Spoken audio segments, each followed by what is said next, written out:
It's always the same. Like, I've been trying to do a series of podcasts about Alien, about the Alien franchise in general, right, for years. Oh, I saw you were going to do one about 3. Right. For years and years and years. My friend Gerard and I, we've been trying to do one that tackles the whole franchise from beginning to end. And every single time something goes wrong, and I mean like every single bloody time, it's unbelievable. It's unbelievable. It's so weird, and it's only with regards to the bloody Alien franchise. Everyone else is fine. It's just when you do that one. Right. when my friend Jack and I tried to do Alien 3, that we ended up talking about anything but. We were supposed to do that this week, but that fell through. So there's something about the Alien podcasts that are cursed. Just doesn't want you to do it. No, some cosmic force is obviously saying don't do this. I don't know. It's funny. I've only ever really been sort of semi-bothered about those films. Really? Yeah. I love the first one. I love it. And I love the second one for different reasons, because it's like an entirely different... It's kind of like Terminator, in that the first one's horror and the second one is more action. It's action horror, yeah, definitely. But then after that, I just kind of lose interest. Not just because the films themselves aren't great after that, but just in general, I don't think it's a strong enough concept to just keep digging out for another film and another film and another film. What bothers me about Alien more than anything is there is so much set up in the background. There's so much potential for exploration. Very like Hellraiser, there's so much stuff that could but then every be film explored. is the same basic idea, right? They just don't. The they just don't go there for some reason, Yeah, Predator's the same. It's always just here's another person in a location with a predator after them, and it's whether it's one predator or two predators, or whether it's one person or a group of people, the basic concept is always the same as the first film. So why? Yeah, but it's funny, isn't it? Because what people really want, it seems to me, is they want to learn more about these creatures and these universes. I mean, I know there's scuttlebutt about an Alien TV series in production at the moment. Like, I don't know whether it's Netflix or Amazon or what, but there's been consistent rumors of an Alien TV series in production for a long time, and I think that's probably the way to go. Will that just discount the stuff you learn in Prometheus? I hope so. I bloody hope so, because I hate Prometheus. That origin in there, I hate it. Convoluted and unnecessary. I hate it so much. And did you see Covenant? No, because I was that bored with Prometheus that I never even bothered. Covenant is like uber boring. It's such a boring film. It's unbelievable. But you do get an origin for the xenomorph as we know it in that film. So do you mind me spoiling it or no? Okay, it's basically David the android. Yes, he cultivates them. From what he finds on what was going on that planet already, yeah, they were basically kind of really there, weren't they? Yes, so he basically takes the engineer's work and just perfects it. I suppose he just can't leave it alone, basically. But isn't that just like a bit like the whole point of Alien as a concept? Is it's, as the very name of it suggests, it's something that's very alien to us. It's just this species that. I mean, up until that point in sci-fi, apart from things like the Blob, aliens were generally just some humanoid-looking thing who could speak, and they wore clothes, and they were very much like us, except they might have a different sort of spacecraft. But then these things are completely animalistic. We don't understand its genealogy. We don't understand its culture. So to then just go back and say, it were made by a person. Right. I mean, I know he's an android, but it's still a person. You're right. It defeats the object, doesn't it? Yeah. I mean, and it ignores one of the core themes of the original film. It's called Alien for lots of reasons. Yes, and one of those reasons is this entity defeats all of our preconceptions of what life and biology is. It's an entirely other thing. I mean, it's like biomechanical. It's got it's so weird. Yeah, that's kind of the intention, though, isn't it? Yes. So then bring that back round and say it was designed by some was basically a human. It's a bit shit. Really. And then further back to make it just like, oh, it's a bioweapon designed by these aliens. It's like, oh, piss off, Not for one thing, it's a non-answer. Because it sets up an infinite regress. So who or where cultivated the creators, and so on and so forth into the depths of prehistory, You know what I don't like in stuff like that? How everything has to. It's that idea that everything has to mean something and everything has to be linked together. For instance, the idea of whatever the aliens in Prometheus are, the created fellas. Yeah, the engineers. Yeah. That was just a dead alien you see sat in a chair in the first film. Mm-hmm. So immediately you realise that, there's some Titanic alien thing here, but hang on, it's dead and someone's ripped it apart. Right. So that's scary because this thing looks scary, but something's killed it. Yeah. It's like the equivalent of going around Jurassic Park and finding a dead T-Rex. Yeah. And you're like, okay, what's killed the T-Rex? Right. You don't then need to make an entire film about the T-Rex because that's not the point. It is just there as a plot device. But it's one of them things where every question has to be taken out and given an answer. And they did that with not the current Spider-Man films, but the ones before it with Alex, what's his name? Andrew Garfield. Yeah. Where it's like, his parents were working for Oscorp, and Oscorp made the spider and this, and everything's all linked together, and it's like, no, it doesn't have to be. You don't have to do it like that. It's the disease of the Ultimates Marvel universe, because in that universe, they couldn't resist, the writers just couldn't resist making every single fucking character related in some way. Linked. There's no randomness. Everything's connected. Everything's part of everything else. Every little Easter egg you see in the background will get explained at some point. Right. I didn't like that. It's a disease of present day storytelling, I find, where every T has to be crossed and every I has to be dotted, I don't like it. I've never liked that kind of storytelling. I like stories that have these great, and it's a really difficult exercise to do, where there is space and breadth for imagination, for the reader or the audience's imagination to filter in. Yeah, it's something new. Like I've got this book of it's a book of collected Superman stories from the 30s and 40s, and there's an introduction to it by I can't remember who it is. Someone who's like a DC writer now, DC Comics writer, and he says something he loves about, and he gives this very specific example, which I always think of when it comes to stuff like this. And he says there is an issue in this comic book where Superman is on a moon, and at one point, this is a story from the 30s, and at one point, a giant dragon thing comes out of one of the creators. Yeah. And Superman sort of flies out of the way and punches it and then carries on with what he's doing. As you do. And he says, you never find out what that thing is, what it's called, how long it's been in that creator, whether there's more of them. He says, because it doesn't matter. It's just there. He says, if this was in a modern Superman comic, they'd spin 3 issues out of what that thing in the creator is. And you would find out that it's like somehow the soul of Jor-El in another form or something, wouldn't you? You would, wouldn't you? Made it right.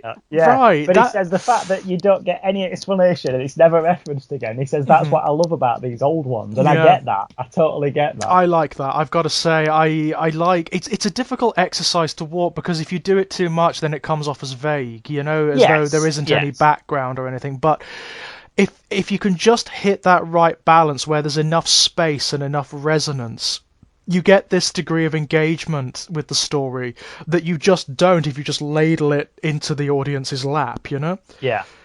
Where everything is told and there's no space for imagination to go. It's a thing. It's definitely a thing in cinema. Like in mainstream cinema at the moment, it's definitely a thing where everything has to be explained.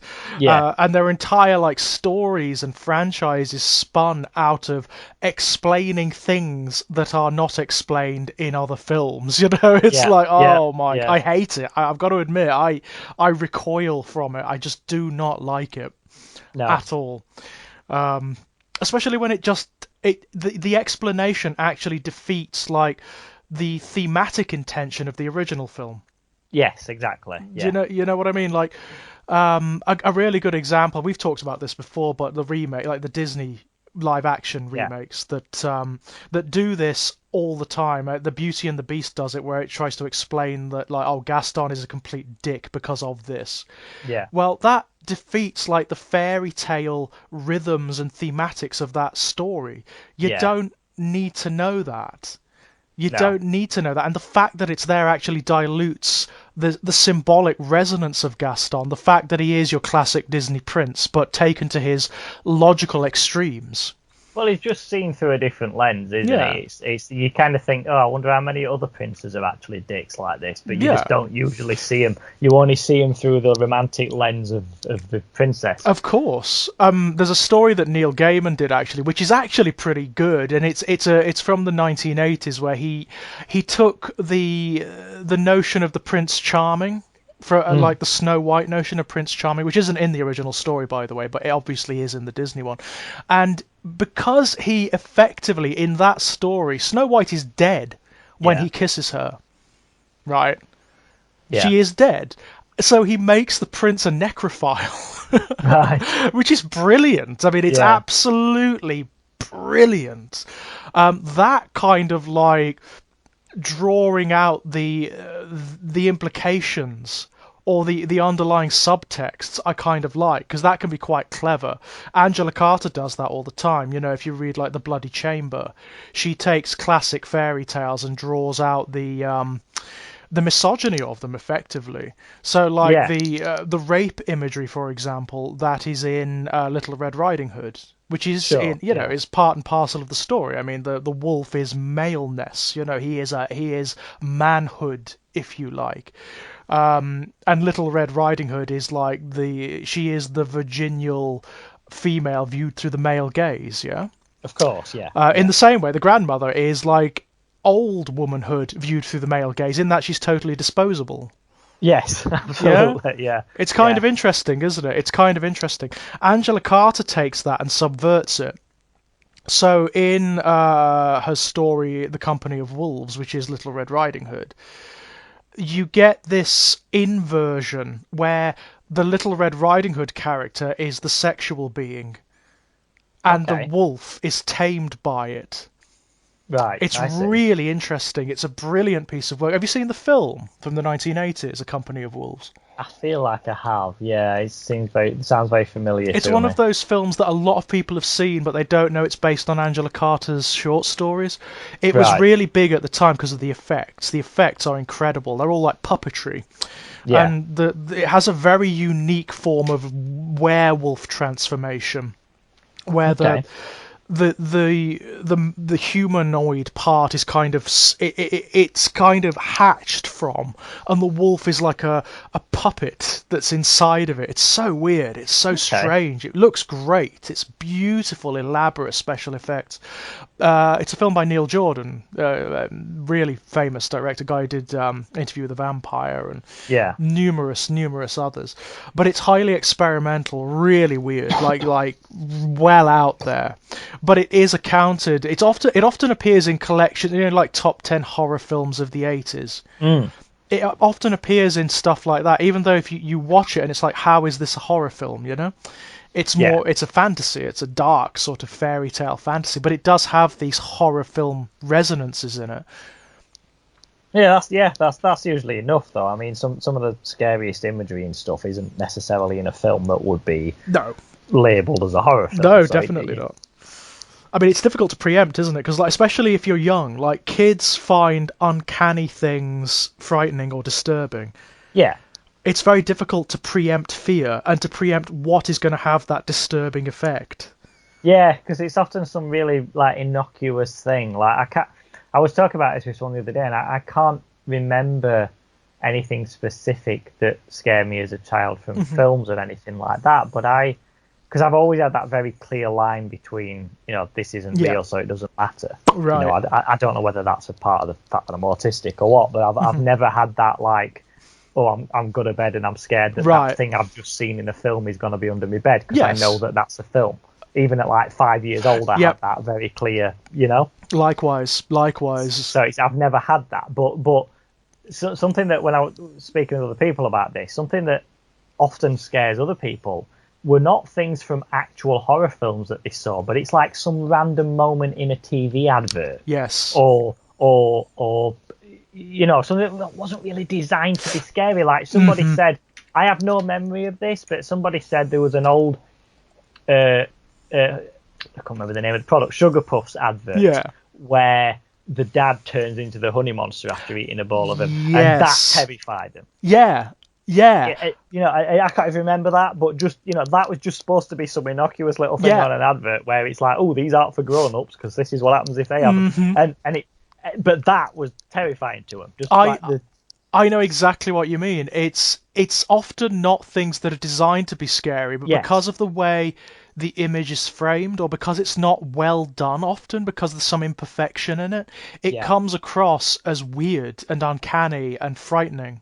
Yes, exactly that, yeah. Oh, it can often... I think the fact that it's not meant to be scary kind of as well, because you're not prepared for it in that way. Yeah, I find that fascinating. I mean, if you could sort of bottle that phenomena, wouldn't it be great for like a horror product, Yeah. It would be so fantastic, but the problem is you can't do it intentionally. No, you can't. You really can't, because it just happens, doesn't it? It's like moments in films that are really awesome and like really cool moments, and you think of that specific moment.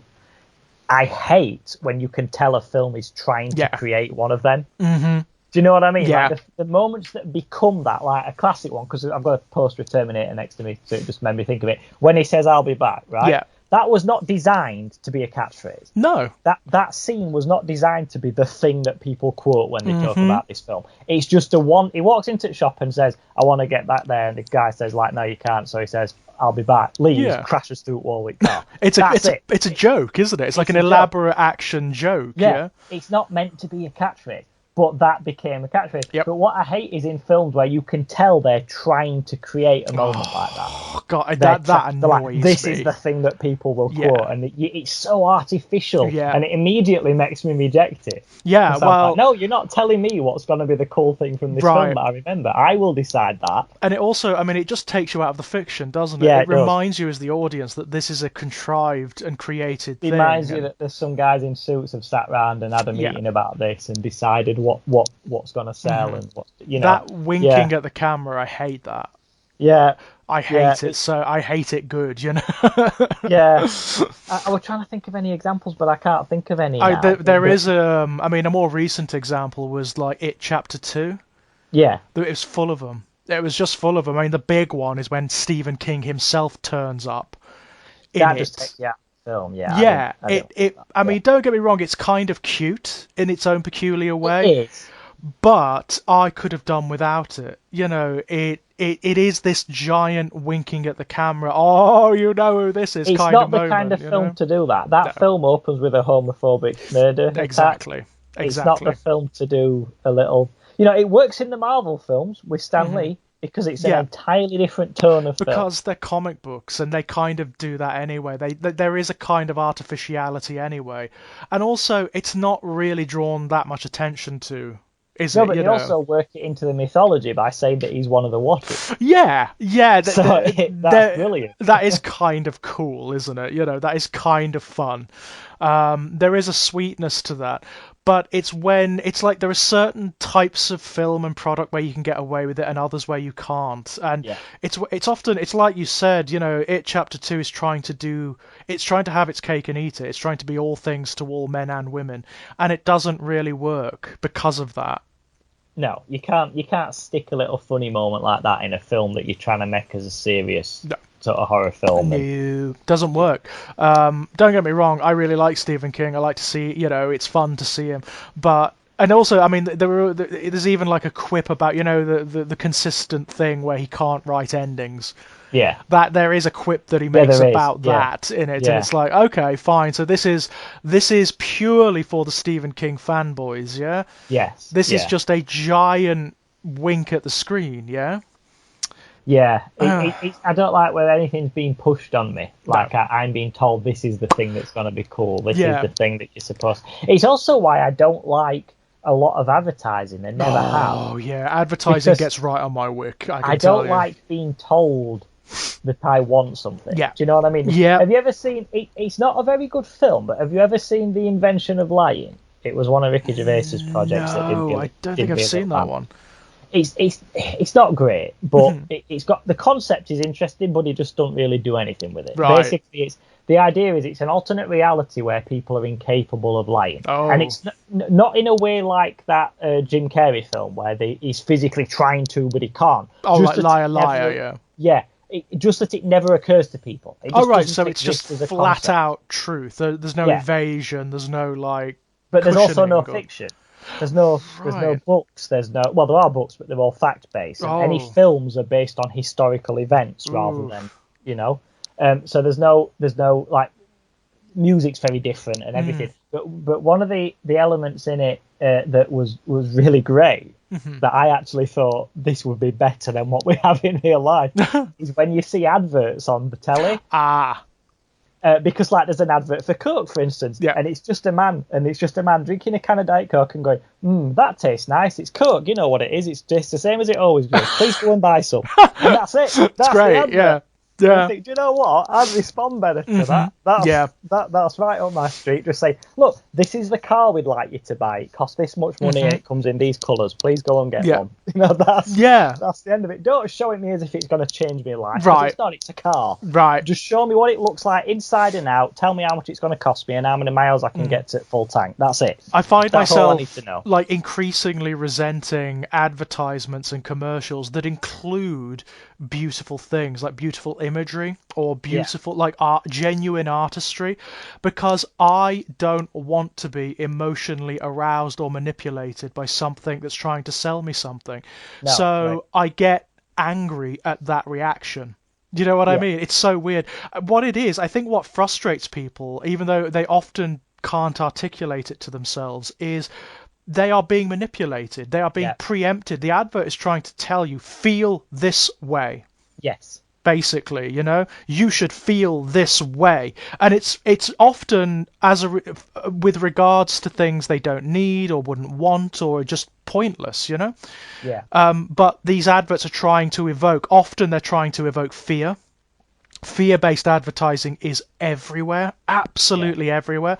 I've noticed it more recently because I don't watch television. My TV over there isn't hooked up to anything that can provide television. It's just hooked up to the PlayStation and that's it, Yeah. I only watch, if I want to watch something, I stream it and that's it, I'm not that bothered about television. But when I'm at someone's house and television is on and there are adverts, it's so stark to me now that the degree to which adverts try to make you afraid. Yeah. Oh, you need this. This is something you absolutely need in your house and in your life. They're trying to cultivate this state of anxiety where you feel as though you need X amount of different types of chemical cleaners. One for the bathroom, one for the shower, one for the toilet. You don't. You don't. It's just bullshit. You don't, oh, do you know there are as many forms of bacteria on your kitchen counter as there are on your toilet seat? Well, the obvious response to that is, well, even if that's true, which I doubt, that must be perfectly fine then. That's always been true. Right. And this product you're advertising is new. We've always, the human race hasn't died out before now. Right. And none of us... we're already using is obviously fine. It's obviously fine. None of us are getting... hideous stomach infections or anything. We're all fine. So, it's that. A one that's around a lot at the moment, I notice, is life insurance or funeral insurance or PPI. PPI is massive, where you get someone really aggressively telling you, can you afford not to take this money? The time is ticking away. Oh, it's fuck you. Even if I were eligible and even if I could use it, my reaction to that is fuck you. You are trying to frighten me. You are being aggressive and you are trying to manipulate me. So I won't take the product. I'm like that. Just actively anything that's trying to be. That's why, as a rule, I end up watching whatever the new big series is or whatever that everyone's talking about. I tend to end up watching it about 3 years after the fact. Yes. because when everyone's banging on about it and it's always been advertised and like, oh, you've got to watch this, that immediately gets me back up. Yeah, and I'm me like, too. Now I don't want to. Yeah, So same I'll with watch me. it about 3 years later. Yeah, I find that's true of me. Unless it's something I desperately love or want to watch, then I probably won't. I mean, the classic was Game of Thrones. It took. Same here. I didn't watch that till about 5 seasons in. Likewise, it took my friends. My friends actively had to buy me the DVD set of the first 5 seasons because they wanted to talk to me about it. And they had to be like, right, we've bought it for you now, so you've got to watch it and you've got to talk to us about it. So, you know. Yeah, I mean, the only, like you say, if that falls into if it's something like the Marvel series or a DC series or something which falls into my like special interest, then I will watch it anyway. But as a rule, someone telling me you've got to watch this, I know it's meant well, it's lovely, but it just immediately gets me back up. And I hate it when adverts do it. I hate it when films try and, like we said, push those moments on you as you'll think this is cool. I'm like, no. I'll decide, I'll decide how. Funnily enough, it's something that's active within culture, though, isn't it? You see online all the time people saying like presaging or preempting what they type with things like controversial opinion. Well, I'll decide that. Yeah. I'll decide that. What people are trying to do there is they're trying to hot take. No, it's not a hot take. It's what you think. When anyone starts a Facebook post or a tweet with something like hot take, I don't read it. I'm immediately not going to read whatever you put I'm immediately not going to read it. You know. Yeah. The same goes for those ones which are like they're emotionally manipulative. I'll bet only a few people will read this. This is a test to see if people are fuck off. I don't. If I'm not, fuck off. I will not. Even if I did read it, I won't repost it. No, sorry. It's on principle, isn't it? Yeah. I'm not getting drawn into stuff like that. I am not responding to that. I'm really sorry. There's something very visceral inside of me that just says no. Same here. It's groupthink. It's groupthink. It's something that someone has picked up from someone else. It's insecure. It's like unflatteringly and unpleasantly insecure. It is, but I think that one of the benefits really of the main topic of today about talking about autism is that you're often apart from the crowd in a lot of things. Yeah. But fine with it. Yeah. Do you know what I mean? So when there is something that like everybody else has gone out and got it because they've been convinced to do it, and you just sort of look and think, why are we doing that?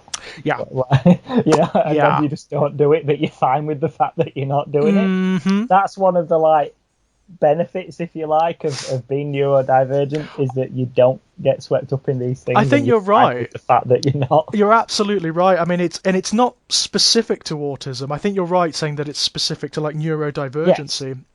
Or indeed, not even neurodivergency, but simply operating in any kind of sphere that puts you outside the mainstream. Any otherness, whether any kind of othering, whatever that happens to be, whatever like places you outside of the fishbowl looking in. Yeah. Allows you that degree of scope. I mean, I was talking to a friend of mine about this recently. Like, I know we're not at the end of like the whole Backstreet Boys reunion tour. Is that what they're calling it online at the moment? For euphemistically, the COVID thing, basically. Is that what they call it? Yeah. So basically, what's happened is because the gaming public on YouTube have found out that if they mention COVID-19, the algorithm tends to demote their videos, right? Right. So they've euphemistically started calling it the Backstreet Boys reunion tour. Okay. Which is brilliant, right? Yeah, I'm with that. But what I found is, like, I know we're not outside of it yet, but we are. There does seem to be some coming out of, doesn't it? Yes, there seems to be some progress, basically. Now. But actually based on something this time. Yes. Because this time last year we were doing this. Yeah. But it was for no reason. Right. Whereas now we've got like half the population vaccinated. Yes. So there is actually a genuine reason. Basis for it. But what I found is like people, even within the pandemic, who would come up to me and start talking to me about like their new kitchens or whatever. And in my head, my immediate, I mean, at the best of times, I don't care. At the best of times, I can't pretend to care about that stuff because I don't. No. I actually do not care about people's kitchens. I don't care about new cars. I don't care about people's houses or their jobs or their income, what they've got in their bank balance. I don't care. I absolutely can't pretend to give a shit. But in the wake of 150,000 people have died in this country alone, and we are the lucky ones. We've survived, you know. I can't even. My concern is so infinitesimal that I can't even articulate it. You know, it's like it's in the negative. You know. Yeah. I could not care any less about this thing that you're trying to enjoin me to care about. You know, because it means nothing. Yeah, of course. Do you know what I mean? That is a problem, isn't it? I imagine you find that.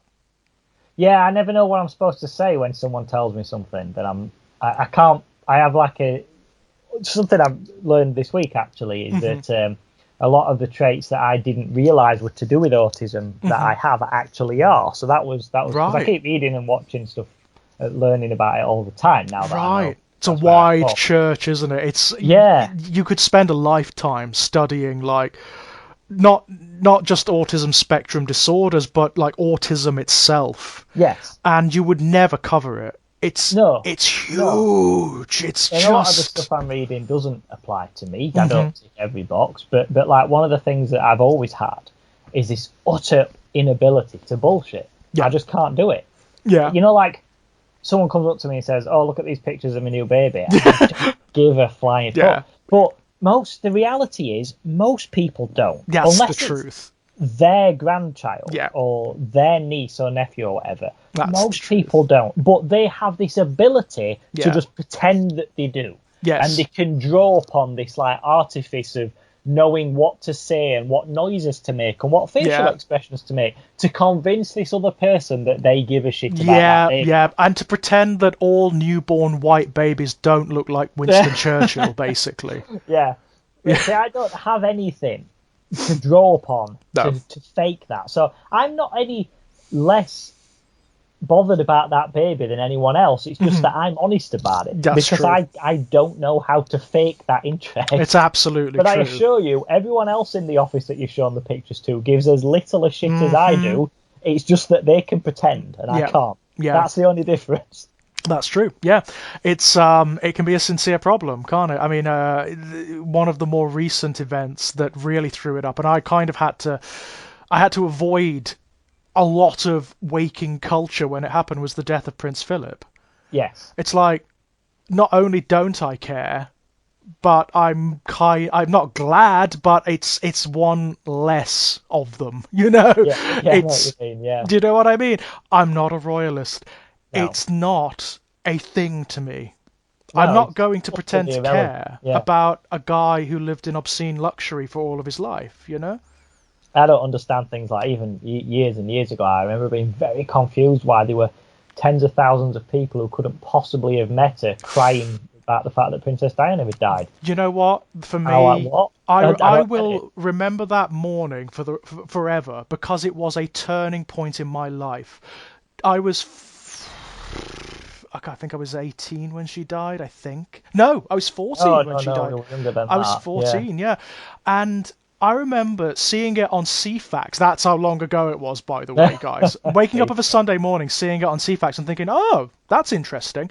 And then going downstairs to a world in hysteria. Yeah. Like, and I remember thinking to myself, like, there's something real. I couldn't articulate. You know when you can't articulate something? Yeah. But you know there's something wrong.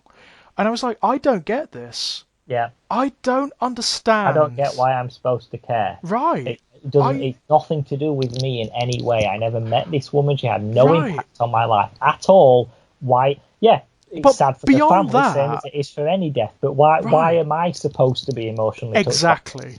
And what I didn't understand is why people were pretending.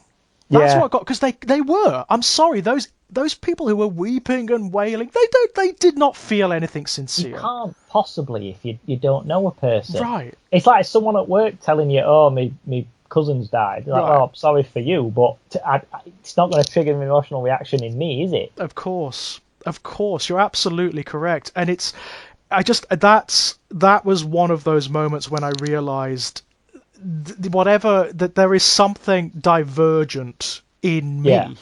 You know, I don't know what it is, but there's something about either my makeup or the way that my personality has developed or my consciousness has developed that doesn't allow me to partake in this. That was one of my moments. We spoke about it before Christmas actually, but it was when everyone was getting a Tamagotchi. Come back after summer holidays school, and everybody in my form had a Tamagotchi, and I didn't want one, and I didn't see the point. And it was like that feeling you just described of coming downstairs and thinking, okay, I'm the only person who's not sucked into this. It's like being in the Village of the Damned, where everyone else is now possessed and you're not. And you're like, I don't know what I can do here because I can't talk to anyone because everyone's got the parasite in them. I know the feeling so well. I mean, for me, we talked about this before, but it was the Pogs moment. That I can still see it in my memory. The image of standing on the bank of that hill that was in the schoolyard, and seeing nobody doing anything, like the actual yard itself being empty, devoid. Nobody playing like Tig or like anything, or everybody clustered around the mobiles on their knees playing Pogs with one another, and me sat there thinking like, they're bits of cardboard. It's so confusing, isn't it? It doesn't make any. I never understood it at the time. I never did. And I remember like trying to discuss it with people. What's the thing? And there is this shoot the messenger element to it, isn't there? Because of course you challenge the tribe, you challenge the orthodoxy, and the immediate human response is to shoot you down. And the animosity you would get, like the faux misunderstanding, like you get it, you know what I'm asking. You know what I'm asking, and you know the implication behind it, but you're getting angry because you know, and because you realise that underneath it there is bullshit, and you've kind of been conned, People only get angry when you question something if they know you've got a point. Do I was talking about this with Rebecca about something the other day. I can't remember what it was. Something to do. She'd had an argument with someone at work, but it was the basic principle of it is what I said is that if you say something to someone that's a criticism or whatever that's got no basis in reality whatsoever, it doesn't even affect you. You're not even slightly bothered by it. But people only get annoyed with criticism when they know that you're right. So like it's the age-old, it's a stupid example, but it's the classic one of someone asking you if an outfit makes them look fat. If you say and it bothers them, it's because they know it does. If they don't, if they're like stick thin and it's hanging off them, they're just going to say, no, it don't. But if they know they're kind of packed into that dress, they already know the answer to that question. Which is why it bothers them when you say And it's the same with anything like that. Like you pointing out, you know that this game you're playing is stupid. It only bothers them because they know it is. They know it's ridiculous, and they know they're wasting their money and time on this. Otherwise, they just dismiss it. It's totally true. And don't get me wrong, I would never like assault anyone's like sincere enthusiasms, but for me, I think what of course you can't articulate to yourself when you're like 8 years old or whatever is that you know that it's actually not sincere, it's contrived. It's like it's cult mentality ultimately. They've been convinced that this is great, but they can't really explain how when you ask them. And so many people have been drawn in through peer pressure because everybody else is doing it. That's a big thing, isn't it? Everyone else doing it. That's another thing that's never mattered to me. No. The Tamagotchi was the first example of that. The fact that genuinely every single other child in that phone room when I walked in that morning was sat at the desk playing Tamagotchi, and I didn't have one and I didn't want one. My mum had asked me if I wanted one because she thought it was a big thing, and I didn't want one. I just took the money for it instead and got some comic books. Absolutely, But the fact that everybody else was doing a thing was no kind of a motivating factor for me at all. And it's amazing how there are like entire market forces that are based around that. Yeah. You But have it's so to difficult have. to explain to people who do fall into it. Yeah. People for whom they will buy that new thing because everyone else has Mm-hmm. bought it. They will go and see that film because everyone else has seen it. Yeah. Someone like me who's like, that's not a reason for me to do it. They really don't get it. It's like it's like you get that look of like like you've just asked a dog to do maths. Just that head cocked to one side slightly, can't process the words you just said. Or sometimes you're treated as though you are being willfully like deviant. You know what I mean? Because they can't conceive of not wanting this. They think that it's somehow contrived, and it's so not.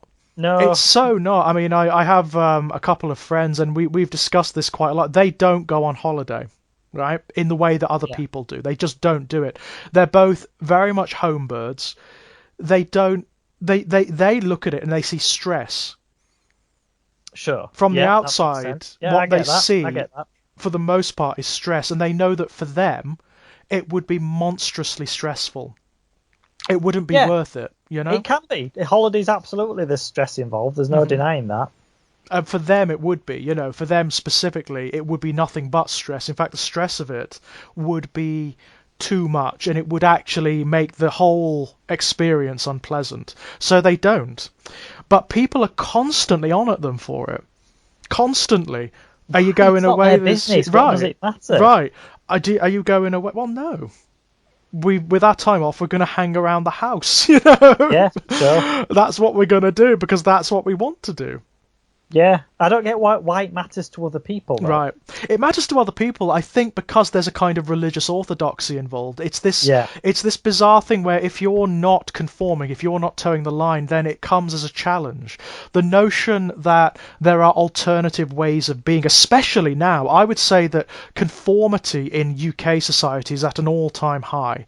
There's a great lecture, actually, by someone I don't always agree with and sometimes find quite infuriating, but is often very, very insightful, Will Self, where he talks about how there is no space for what would have been considered eccentricity or unusual ways of living in the UK now. Everything has to be prescribed. You have to live in a particular way. Our systems are set up so you can't live in an alternative or strange or unusual or deviant way, And it's such a pity. It's increasingly the case where there is this constant keeping up with the Joneses, You see it with things like fashions, Things like fashions, I've never got fashion. I never got into that stage as a teenager where you start caring about what you're wearing. That was never become a thing for me. No. Which is why I still dress like the same now as I've always done. I've never really gone through that phase of caring about brands or whatever. It just never arrived for me. Well,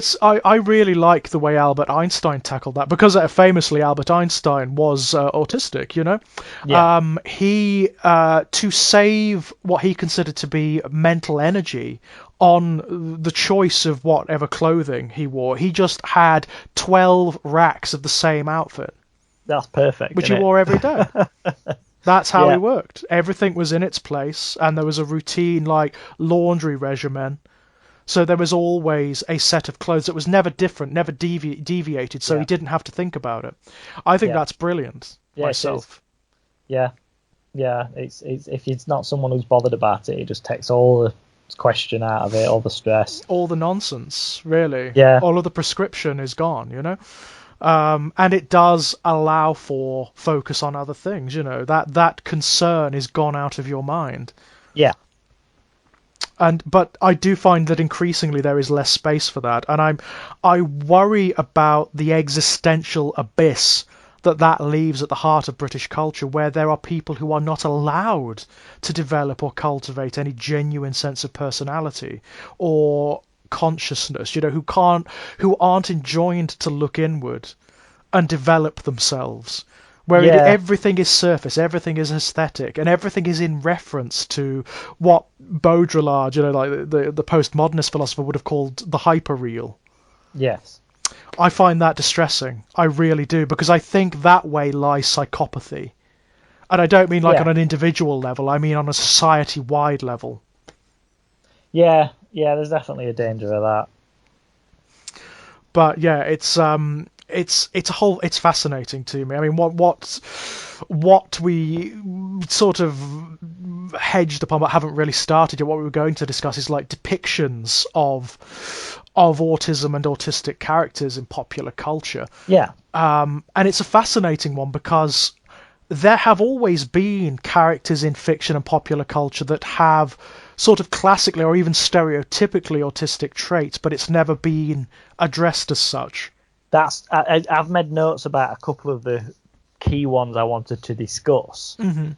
And obviously you've got any you want to throw in as well. Oh, yeah, sure. Please do. But both of mine are exactly what you just said, where when you look at them objectively, knowing what we do now, mm-hmm. they blatantly are. Yeah. But they were never identified as such. Yeah. And I think there's different reasons for that. For one of them, I think the reason was very deliberate, and I will talk about that. And the other, I think it was just a case of the people writing it decided to write a particular type of character, at the time that they came up with them, they didn't know that people like that were autistic. Right, yes. I mean, that's a thing, isn't it? That is definitely a thing. So that the degree of cultural awareness of autism up to a particular point meant that most characters who would have appeared in fiction, even if they had very overt autistic traits, would not have been identified as such. Yeah, exactly that. So like you're writing a character who's a bit like that guy you used to work with in the office, mm-hmm. who was a bit odd or whatever. So you write this character to be just like them, but you don't know that they were, there was a word for the reason that they were like they were. So, and it's that. I think there's a lot of that in fiction. I think in older fiction in particular, there's a lot of characters who were written now. You would identify the fact that that's what they were, but it was just slightly too early for that. Yes, and often, of course, in mainstream fiction, particularly mainstream television and cinema, there are often jokes. There's often this tendency to reduce people to either jokes or even to make them very sinister. Like in a lot of like thrillers and horror fiction, there's this tendency to monster people who have autistic traits, Well, the monster or they're a superpower. Yeah, now that has too extreme. That has happened more since like the cultural awareness of autism has started to rise. So what you've got now that there is like extreme, it's gone into this really weird opposite where it happens with almost it's a cultural phenomena, and it happens with almost every demographic. I was going to say it happened with we had it about 4 or 5 years ago at the height of a lot of terrorist stuff. We had mm-hmm. it with Islam. Yeah. If you got any Islamic character in a film, they had to be the most amazing, kind, wonderful, mm-hmm. perfect human being that existed in that film or show. Yeah.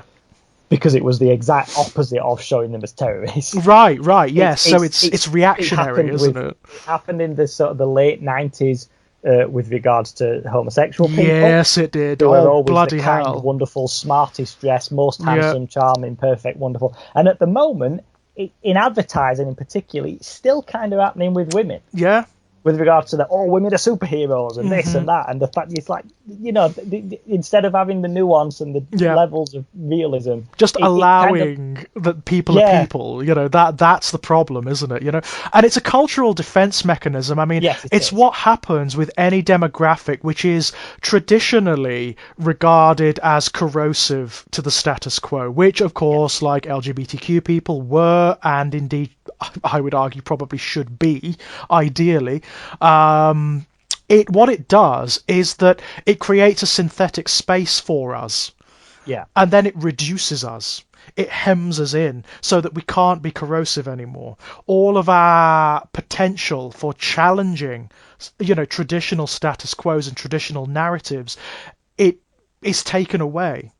Yeah. A lot of our teeth are taken away. That has certainly happened with gay people to a certain degree, It's certainly what's happening with autistic people now. So what you're getting are these characters that are, first of all, it's confusing a very rare and particular condition which is traditionally been called savantism, which is phenomenally rare. Like statistically, it's like winning the lottery 5 times over in a row. It only affects like a minuscule proportion of the population. Savants are basically people who, because of some quirk of neurobiology, they can do things like reproduce Rembrandts from a glance, like down to the finest brushstroke, you know? Or they could like write out a computer code to program a rocket on a piece of tissue paper or something. You know, that kind of thing. Yeah. It does happen. It is a thing, but it's phenomenally rare. But somewhere down the line, that has been confused and conflated with autism itself. Yeah, so everyone who's got autism must be a maths genius or science whiz or so whatever. What you're seeing are these what are essentially autistic X-Men or superheroes. People like there's a show on primetime American television at the moment where there's a doctor he's a surgeon, I think, who is actually self-defined as autistic, but he's not, you know. He's a savant, you know. And the traits that would be redolent of autism are either exaggerated or they occur within these weird vacuums. Yes. It's so strange. He functions fine. Yeah. So there's no real, like, everything that there's would be... a downside to it. Right. Everything that would be identifiable as autistic isn't there. It's very peculiar. And also, these people tend to operate in worlds that somehow have accommodated them. Yeah, there's never any inconvenience, is there? There's never, No, and even if there is, it's always in these very narrow field. So it's often like the tension in the show is the dramatic and the personal. So it's like whenever he's trying to develop a relationship, you know, stuff comes up. But again, it's very stereotyped. It's not legitimate or sincere. A lot of the more interesting and nuanced elements of autism, for example, or even of the individual as a person, which would be far more interesting, aren't there. No, it's. I find that you get that kind of like they're all about their autism. Mm-hmm. So like they're entirely, like you said, it's like that is the entirety of their character. Yep. Or it's just kind of a minor thing that at some point they'll remember that this character's supposed to be autistic, so you'll see them like lining the spoons up or something. Yeah. But otherwise they just sail through life. They function in ways where I'm like, I'm sorry, but that doesn't happen. Where are the panic attacks? Like when, you know, where are the moments where the individual has to go away and maybe just recharge a little bit, you know? Sometimes they get it right. It's very rare though. I mean, even shows I really like do it. Like, I mean, I will sing the praises of Hannibal until the cows come home. But again, you've got that X-Man, Will Graham, you know? I mean, I will say this, they do sidestep it quite deftly where someone just asks him flat out, where on the spectrum do you define, you know? And he says, I'm not sure. Yeah. So, fine, okay. I can sort of get that Will Graham is like he is his own entity, essentially, like Hannibal is, you know, he doesn't there is no real psychological template or precedent for Will Graham. Fine. He's an X-Man. Fine. Well, that's same as Sherlock in modern version, isn't it? Although he's an entirely other kettle of fish because in the BBC Sherlock, he keeps describing himself as a sociopath, and I'm like, no legitimate psychologist or psychiatrist has ever used the term sociopath since the 1960s. It's not a useful definition anymore. It's been superseded by far more useful definitions. Second of all, even if they did, you can't self-describe as a sociopath. No. By definition, if you can, you're not. Yeah, he's also got the superpowers thing, though, hasn't he? He does, yeah. I mean, in Sherlock, actually, it's probably the best example of how ridiculous that can get. Yeah. Probably the best example of how ridiculous that can get, because it's something that is common to this kind of fiction, where you do have these characters like House, for example, who is just Sherlock Holmes. You know, he's the medical Sherlock Holmes. Much, you know, he even lives at 22B and everything. Right, and again, another character who has very highly pronounced stereotypical autistic traits. Yeah, but they never say it. Never say it. But again, seems to operate fine. It's like society and they just mainstream. use it as an excuse for him to be rude. Yes. They don't. they don't ever see him actually struggling No. and caring about the fact that he's struggling. No.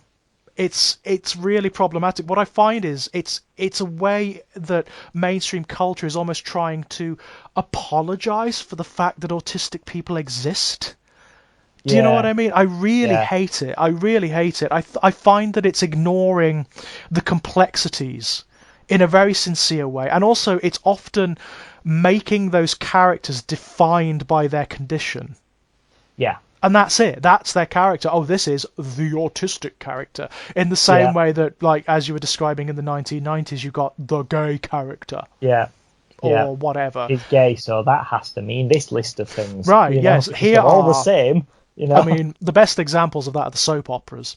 Yeah. The soap operas often do this, where they have characters who fit very narrow brackets, and they're always at, like, half a decade at least behind the times. Yeah. So you'll get... In soap operas, there are two gay characters who recur and recur and recur and recur. You've got the safe gay, the pet gay, who is like your Alan Carr, flaming, like aesthete, who is always behind the bar and is always gesticulating in very, kind of effeminate ways and exaggerated ways. There's that homosexual. It's the pet gay. It's the gay that everybody likes because they can identify, and they're not threatening. Yeah. They fulfill the stereotype of what culture wants of us because it's safe. It fits the narrative. They're not going to do anything that threatening or profound. Then you've got the other one, which is the brooding, in denial, self-hating gay, who is in a relationship with a woman, with someone of the opposite sex, essentially, because they're in denial, and they will cause all sorts of problems, and then they'll leave. You've also got the other one, which is the hedonistic teenage party gay who ends up taking all the drugs and probably dies of AIDS. Yeah, there's that That's too. The third one as well. To be fair, there's some. I mean, again, it is a stereotype. It's absolutely true, and it's one that's more redolent of the late 1980s and 1990s. Definitely, it's a stereotype that doesn't exist to the same degree now. Yeah. But I do recognise that one, at least. I do recognise that one. There is some of the stereotypes exist for a reason. I mean, I was talking to Kit Power about this when we did Exquisite Corpse for What the Hell Is Wrong With Us. Like, in Exquisite Corpse, the gay character, it is written by a gay man, so, they know the experience of gay people. And the gay characters are really hypersexualised. And that's kind of true. We are. Yeah. We are. There is some truth. There's a great joke. There's like a skit that goes around. I saw it on Facebook like a few years back, where it's the difference between Grindr and Tinder. Right. And someone sets up the Grindr date, and they turn up at the door, and they've got flowers, and they go out, and they have food and whatnot, and they sort of have sex later after like 3 dates or whatever. The Grindr one. Yeah, that's the Tinder one. The Grindr one, they basically have sex the moment they open the door, and then afterwards they say, "Do you want to go out sometime?" Yeah, right. There's some truth to that. Yeah. I would say there is some truth to that. Did you?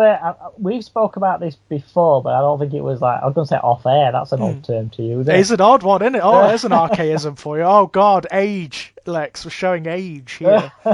God Almighty, we're going to start talking about VHSs and stuff next. I was commenting on someone's music thread earlier because they were talking about. There's an album now called Dad Rock, and it's songs about. It's like Weezer and Blink 182 and stuff. Oh, shut up. But I was saying, I commented on this to say, Charlie has got a playlist that she plays on her iPod that she calls old school bangers, and they're from about 2008, George. Oh, Jesus, fuck. That's, yeah, wow. Yeah. Wow. But, I mean, she were about 13 then. Yeah, so I know. Her, it's such a weird phenomenon. It's true. I mean, I found it like, because I love cartoons. I love cartoons. Yeah. Any era of cartoons I friggin' love. And I was on a thread about Adventure Time recently, and I saw all these young people in the comments saying, "Oh, I grew up with this," and I was like, "Oh my fucking God!" It's like 10, 15 years ago when that come out. I know, but it's like, fuck. So like, I can't imagine what they think when they see stuff that was like created in the 80s and early 90s, I know what you mean. Yeah, but so off air was the term. Off air, we spoke about this, but James Dreyfus, who played Tom on Gimme Gimme Gimme, which is a brilliant sitcom. It's just the most ridiculous but brilliant thing. But I've listened to him on a podcast talking about this. He came under a lot of flack for that from Gimme Gimme Gimme? Yeah, from the gay community at the time, from like Stonewall magazine, right? Because he was portraying what was you correct me if I'm wrong because that's not part of my culture, but he was portraying what was apparently at the time quite a realistic working class gay person. I think it's fair. I do. I mean, it's like you've got to be careful with any kind of stereotype. Yeah, it's any kind of archetype. It's a comic effect. Of course he is. They're not, none are universally true.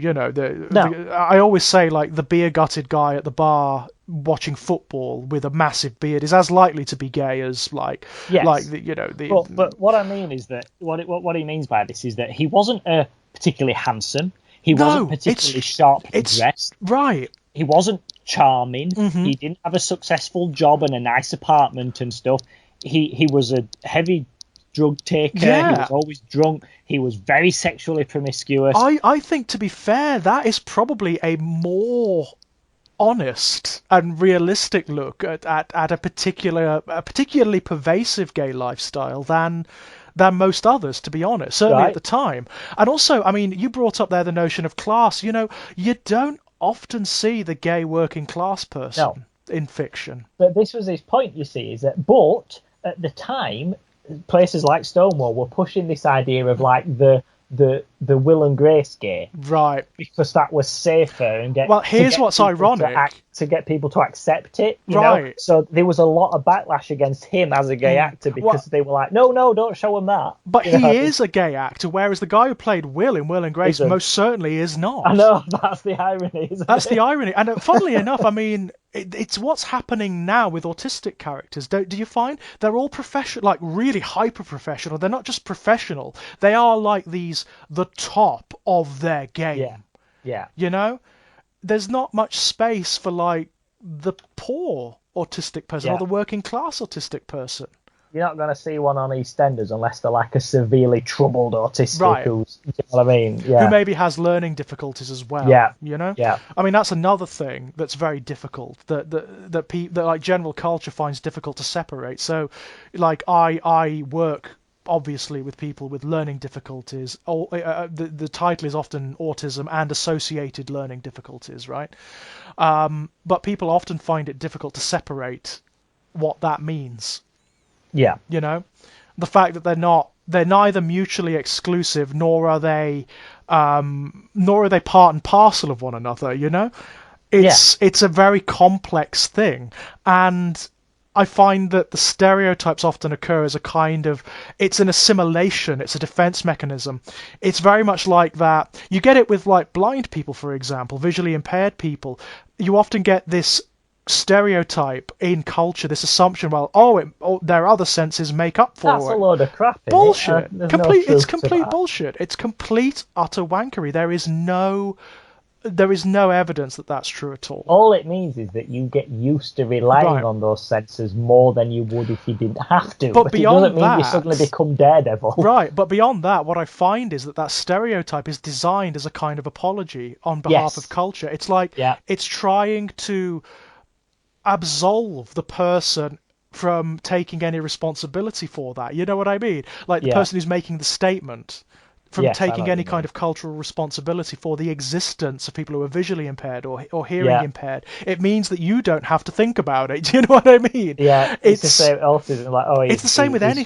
He struggles making eye contact with people, but you know what? He could build a rocket ship out of some spoons. Right. It's you don't have to apologize for it. Do you know what I mean? There's something very creepy about it, which I really don't like. You see it with almost everything. You see it with like black characters even. Even today you see that with black characters, where there's like a hedging and humming and hawing about their blackness rather than addressing that directly. You see it with people who say, "Oh, I don't see colour." Well, yes you do. It's a lie. Yes, you do. But when you say you don't see it, it's actually the more racist thing. They don't seem to understand You're that. homogenizing everybody. You are homogenizing everything, and you are trying to ignore the vast swathes of history and inequality and prejudice that you probably benefited from. Certainly if you exist in an Anglophonic country and you're white. Yeah, absolutely, yeah. You know? Yeah. It's a kind of like liberal, like upper middle apology for this stuff, you know? Yeah. And it's like, no, come on. And it occurs in popular fiction and culture all the time. Yeah, all the time. Yeah. It's with any marginalized demographic. It's almost like comes like almost from guilt in a way. Yes, it does. It does. There's a kind of sublimated guilt there. But there's also a denial of that guilt. You know. Yes. There's an unwillingness to accept that this is actually all of it belongs to all of us. It belongs to culture, so it belongs to all of us. You know, there is this kind of atomization that occurs, and it's a very capitalist thing. It's a very Western thing where, oh, it's not my problem. I don't have any part of that. Yes, you do. Yeah. We all have part of it. It's all of our problems. You know. Yeah. Oh, those problem teenagers that you see on video feeds. Oh, well, they're not my children. Yeah, they are. They are your children. They're all of our children. It's culture, you know? Yeah.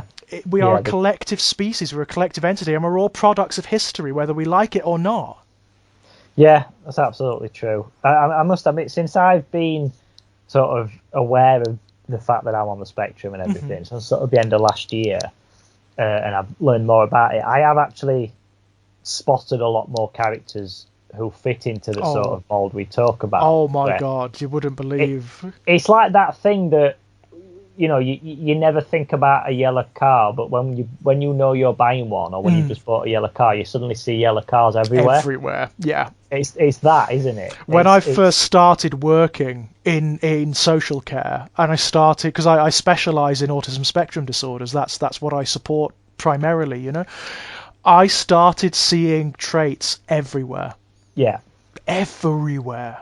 And you've got to be very careful, because you can start, like, even when you're not qualified, you may start diagnosing people, you know, which is not entirely useful, you know.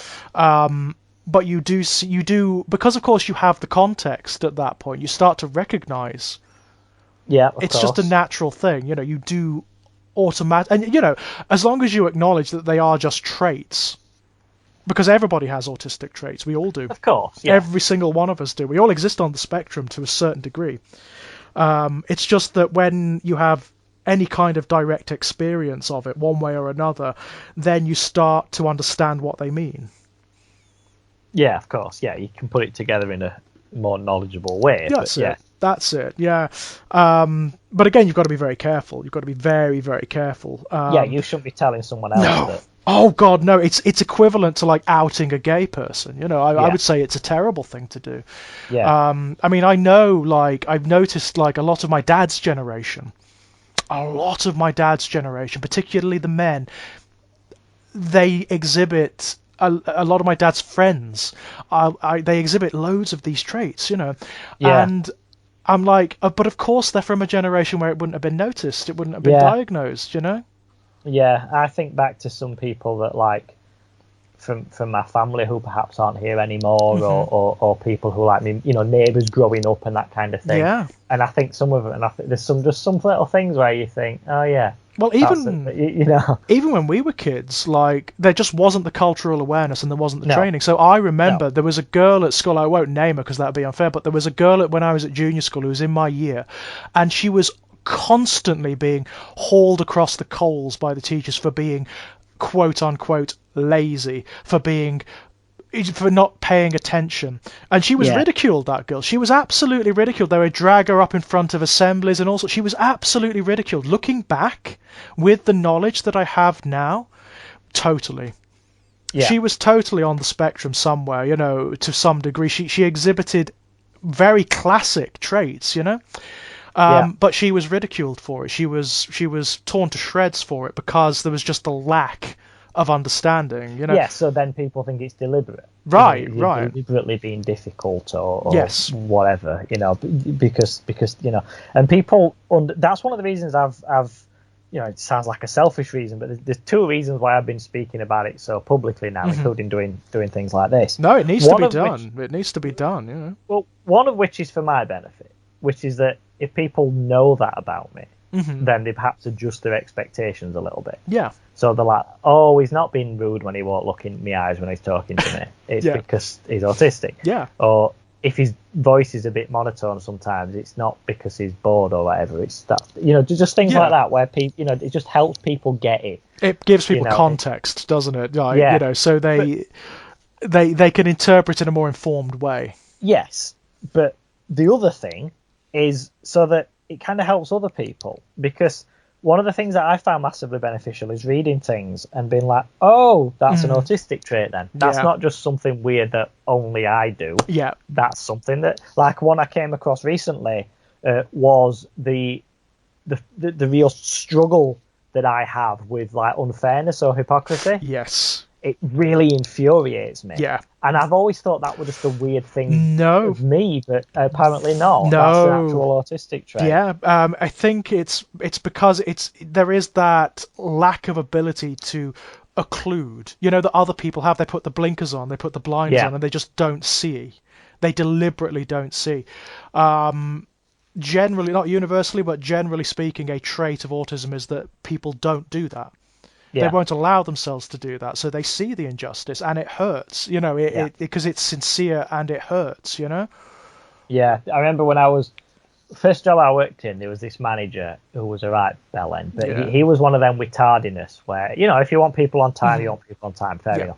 But he'd stand at door with watch. Oh, for God's sake. So, like, if you were 30 seconds late, he'd make a note of it. He was one of them. Yeah, but there was one lad on his team who used to turn up about 45 minutes late about 3 times a week because he were hungover or whatever. Oh, right. Never a word said. Oh. And it's because he was on that manager's five-a-side football team. Got you. So it was just let slide. And I remember saying to someone once, because you do this as autistic, where you just don't get something. Everyone else is in on it, but you're not. Yeah. It feels like that quite often. That's one way I can describe it. Yeah. So I remember literally saying to somebody, so you'll find yourself asking questions that other people just don't need to ask. Right. And sometimes they interpret that as being like insouciant, don't they? Like as being like, you know what I mean? As though you are being difficult, or as though you are being rude or whatever, as though you're trying to imply something when you're not. You are genuinely... Just want the answer. You want to know, So I remember saying to someone, why doesn't he get in trouble for being late when ex-manager name is always funny about people being late? And they were just saying, oh, they play football together, don't they, as his mate? And I was like, that's not an answer. No. This guy's really hot on being on time and stuff. He's genuinely considerably late several times a week. He gets away with it. And people just didn't seem to... I just remember that look I got of like, why are you asking this? Of course he gets away with it. You're rocking the boat, aren't you? As if that's normal, as if that's perfectly justified. And I just, it isn't. You're rocking the boat. Like, bang your fist on desk and go, no, this is not okay. Yeah, no, it's true. It's absolutely true. And it's very problematic because it's draining, because so much of culture is predicated on those unfairnesses, isn't it? On those little injustices and those little politics and whatnot. And also the profound ones as well, obviously. Yeah, people getting jobs they don't deserve because of who their mates with. All that kind of shit. Yeah, absolutely. Being born to privilege, obviously, it's the big one, it's not just like a mild irritant. It fills me with like a fury when I party to something like that. It really makes me angry. I know what you take yourself away from it. I know what you mean, but I find myself getting even angrier with general society that won't look at it. Or people who just say, oh, I don't want to, they get so flustered by it because they don't want to see it, that they will change the conversation or whatever. I get angrier with them, I'll be honest. Yeah, that's fair enough. I do get angrier with them because they facilitate it. They are what allows those injustices to go on. Yeah, but you're looking at that as like a wider issue, which is fair and speaks to your character. But for me, it's just like a specific trigger of something has just happened that should not have happened. Yeah. Why is everybody all right with it? Yeah, but it's what I find really fascinating is why is that not being utilised? Yeah, do you know what I mean?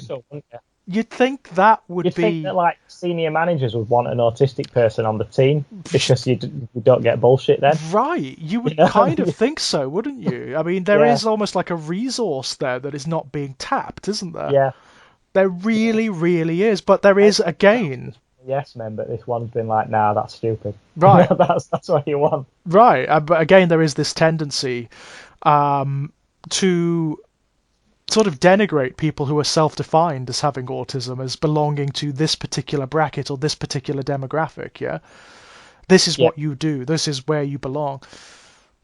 It's, yeah, of course. Yeah, it's very. I mean, I find it all the time with my service users who are on the spectrum. You know, people because of, and don't get me wrong, it's not a cruel thing, or it's not like a prejudice thing. It's just generally people don't understand. So they will look at, for example, my non-verbal or semi-verbal autistic service users, and they will assume because of the label that they are not particularly clever, or they lack in a particular area, which is simply not true. Yeah. And as a result, they get massively underestimated. Yeah. Massively underestimated. That, you find, what I certainly find is there is a problem, one of the most pervasive problems amongst people who have both autism and learning difficulties is areas like their personal lives, like dating, for example. Yeah. Because there is this strange status quo in society where culture doesn't even want to think that they do date. Yeah, of course. Do you know what I mean? It's so weird. It's so weird. Yeah, I know exactly what you mean. Yeah. One of the things I was thinking about, like, why isn't there an app? Yeah, that's a good point. Why isn't there an app? I don't. Maybe there is. Maybe there is, or maybe I just haven't found it. But why isn't there a dating app which allow? Because another problem facing a lot of people who are on the spectrum and maybe have learning difficulties as well is isolation. Yeah. An inability to access social groups or just things like dating or the option for romance, even if it's something they actually want. Of course, yeah. It's a sincere problem, and of course, the way society and culture currently is, it's getting worse. Yeah, of course it is. Yeah, the last couple of years won't have helped with that either. No, of course. So many people have slipped through the cracks. Yeah, so many people have slipped through the cracks. It's unreal. Unless they've got really good representation, which a lot of people haven't, more than you think, more than most like society thinks, they're often left with nothing. Yeah. And it is. I mean, again, it's elevating the conversation to like a more profound problem, but it's something we need to look at as a culture. It's something we really, really, really need to address. Yeah, it's just like pushing people into the background. You don't have to think about it, I suppose. That's right. I mean, it's why conversations like this are so important, and why what you're doing is so important, because it elevates the conversation. It allows people to actually realize that they're around autistic people all the time. Yeah. All the time. Your brothers, your cousins, you might even find that someone you know very well, your partner. Maybe you'll realize, well, that's why, Yeah, of course. Yeah, it happens. That's useful. Yeah, it happens. It happens a lot, actually, with different conditions as well. I mean, there was it's quite old now, but there was I think it may have been a panorama or something like that about psychopathy. Yes, and it was trying to dispel the sort of fictional myths about psychopathy. The people, when they hear the term psychopath, they immediately think of serial killers, obviously. Of course, yeah. And obviously the truth is that although a significant majority of serial killers are psychopaths, only a very tiny proportion of psychopaths are serial killers. Of course. Yeah. And it was looking at like people who self-identified as psychopaths, who realize that they are, or have been informed by people around them that they are, but who lead perfectly functional, normal lives. Yeah. It's dispelling trying to dispel the stereotype around what that means. Yeah. About what one of the big problems is pop psychology. Obviously, Yes. It's the age of the internet disease, where everyone is suddenly an expert, whether they work in the field, whether they've studied the field or whatever, and unfortunately, very often all you're going to get from the internet is a very surface understanding of what certain terms means. I mean, I'm well understand, by the way, that we haven't defined like autism or autism spectrum disorders or learning difficulties or anything like that on this show, but the reason we haven't done that is because it would take too fucking long. Yeah.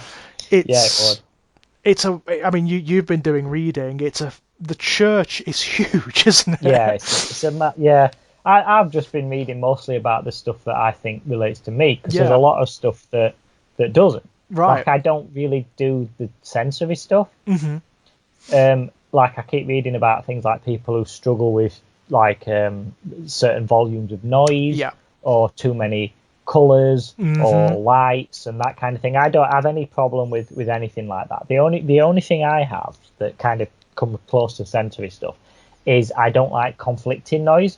Interesting. So if I'm trying to talk on the phone and someone else tries to talk to me, I find that not just, oh, that's a bit annoying, but like unreasonably agitated if someone does that. Or if I'm watching a film and someone starts playing a video on the phone or something. Yes. Yeah. Even though the TV is much louder, and logically you could tune it out, it's just something about that conflicting, just really sort of gets me nerves on edge. Yeah, I mean, it is a fascinating area, because generally speaking, like if it's an autism spectrum disorder, which is not what you have, that's not your condition, I don't think anyway. The perceptual problems the sensory issues are often quite profound. Yes. I know a lot of the people I work with, we have to have quite a lot of fallbacks and contingencies in place if there is like a sensory overload of some description. Of course, and we need to be very aware of what particular circumstances cause sensory overload for that person. Yes, because it's different. It's different for every individual. I mean, this is another problem with like portrayal of autism in popular fiction and media, which is that I've worked for like well over 10 years in this field now, and I've worked with so many service users of different ages, different capacities, and every single person has been completely different. Of course, it's not like a homogenous group where you can just copy and paste the individual triggers and everything else. I've got 2 service users now, and on paper, if you look at their care plans, they look exactly the same. Exactly the same. If you work with them, it's a completely like almost antipodean experience. Yeah. That's the truth of it. There is an art to it almost, beyond you can't approach 2 people who look the same on paper, who have similar or overlapping conditions, in the same way. No. Because they're people. They're not the same person. Right. No 2 people are the same person. They're people. That's the big thing. They are people, and it's something that a lot of popular culture and media misses. Yeah, the human element underneath the autistic traits. Yeah. Are there any? I don't know whether there are. There probably is at this point, but are there any like superheroes who identify? I'm sure there must be like an X-Man or something.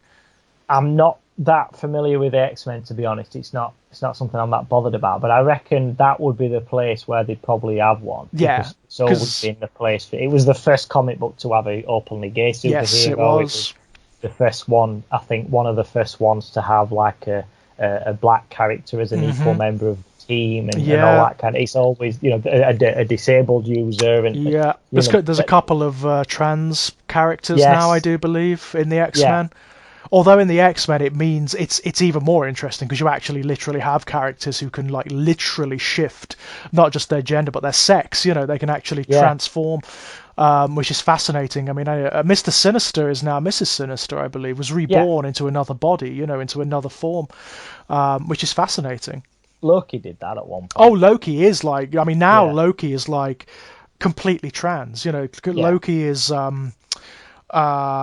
this wonderful character which is completely fluid.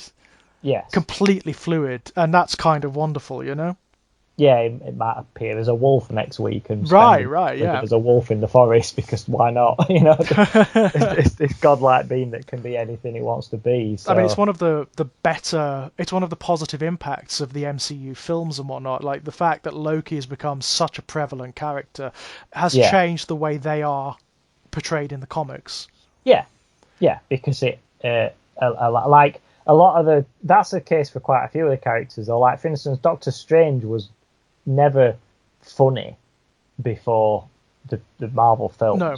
He was a very flat, sort of one-dimensional... po-faced, isn't he? Yeah, He's a bit deathly serious, But so was Tony Stark. Mm-hmm. This idea of... Tony Stark's always been like a billionaire playboy type. But if you actually read the comics with him in, prior to the Robert Downey Jr. playing him, it was very sort of one-dimensional. Mm-hmm. He'd say he was a charming playboy because you'd see a woman stuck on his arm. But in terms of how he was written, he never seemed particularly charming or anything. But after Robert Downey Jr. portraying him, they've kind of given him that charm like he has in the films. Yeah. Yeah, I mean, it's I suppose it's because like Robert Downey he is so charismatic that he kind of dominates the role, doesn't he? Yeah. It's basically... It's not Tony Stark, it's Robert Downey Jr. in a suit, isn't it? You know what I mean? It's basically it, Yeah. Yeah, to some degree. I don't fully agree with that, but I think, but like I think you have to do that to make these characters live past one movie. Yeah, oh, definitely. I mean, especially like the Iron Man movies, because they're not bad or anything. No. Well, the first one isn't bad. The third one definitely is. The third one's awful, but the first one isn't bad. But it is very like a by the numbers. It's MCU a very film, stereotypical superhero film. Yeah. It follows the formula down to the like the wire, doesn't it? But what makes it different is the fact that Robert Downey Jr. plays Tony Stark and is incredibly charming in the role. Yeah, it's the same as Loki, isn't it? That's why it's because Tom Hiddleston plays him the way he does. That makes this character interesting, who otherwise would be a very stereotypically boring comic villain. Kind of boring, kind of a boring villain, to be honest, without that degree of charm. Yeah.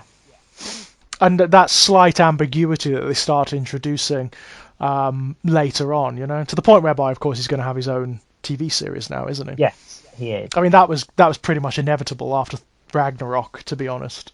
Yeah. I have mixed feelings about that because I thought the fact that he actually died was quite a good ending for him. Yeah. But obviously, this isn't that one. It's a Loki from a different timeline. So it doesn't really undo that death because it's still canon. Yeah, it's still part of different timeline Loki. So. Because what happened with him and Thanos, I thought was a really good payoff. Because there's a fantastic scene in, I think it's the very first Avengers film, where it's Thor and Loki facing each other, and Thor's like, "Look, you tried to take the throne, you got carried away, you pricked about a bit, but just forget about it. Just come home now, and we'll just put this behind us." And Loki's like, got this look on his face where you can see he's terrified, and he's like, I can't, you don't understand. And it's the way they play it is as if Loki's like that student at university who starts selling weed out of his bedroom, and that's all he does. He makes a few he's doing something technically illegal, and he shouldn't be doing it, but he's just sort of making a few quid outside. But then he gets involved with an actual drug dealer, like a really bad dude, and he's like, he gets in way deeper than he wants to, and he's like, I want to get out of this, but he can't now because this guy is seriously dangerous. And that's what happens with Loki once he gets in bed with Thanos, because he's like, he's going to kill me if I leave now. Right. And it's probably one of the few beings in like all the multiverse who probably could. Yeah, and the fact that is ultimately what happens is, I think that is a good ending to him after he's tried to come back and everything. And I think for that not to happen would be a bit unfortunate. So I think it is quite a good ending.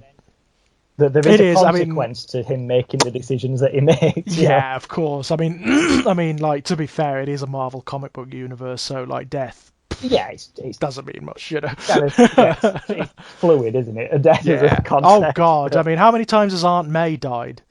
in the comics. It's a lot. I don't get that, because I kind of dip in and out of Spider-Man, and every time I read it, she seems to be back, but I'm sure I've read her die about 3 times. It happens all the bloody time, I'm telling you. Like, they kill her off, and they mean it. They mean it, but then they get cold feet, and it's like, oh no, it was a simulacra. Oh no, it was a clone. Oh no, it was blah, blah, blah, blah, blah. I mean, the worst one, you must have heard of this, Lee's One Last Day.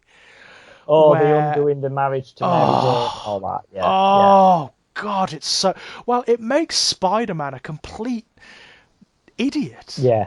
You know, it makes you just hate the guy. I mean, like, why would you do that? No, it's such a simple sort of magical fix, and if you wanted to end his marriage to Mary Jane, why not write that in as a real thing? Well, they did at one time. Yeah, they did at one time. Problems, weren't they? Because they lost a baby and stuff. And that's right. Yeah. That was in the Clone Saga. They were married, and then like there was the whole thing where Peter thought he was the clone, and he kind of attacked MJ in like a fit of anger, and there was all sorts of shit. They got divorced. It was really like, ooh, you know. Yes, yeah, there was a period where him and Mary Jane were actually having quite a normal sort of relationship breakdown. Yeah, and it was really good. That's actually when I got into the Spider-Man comics. It was it was part way through. It was like kind of the early days of the Clone Saga when it was good, basically. When they were introducing all these very interesting concepts where it had moved on. You know, he was like in his like early 30s, I think, at that point. He was a man now, and he was having a life. You know, Aunt May was dead. He'd had his own life. He had his own career. It was interesting. I liked that. And he had tensions because, of course, you had Ben Reilly knocking about, who was meant to be the real Peter Parker. Yes, he was actually going to do that. He was. Yeah, he actually. Well, the way they retconned it makes no sense. No. Given what they set up, he was definitely the real Peter Parker. Yeah.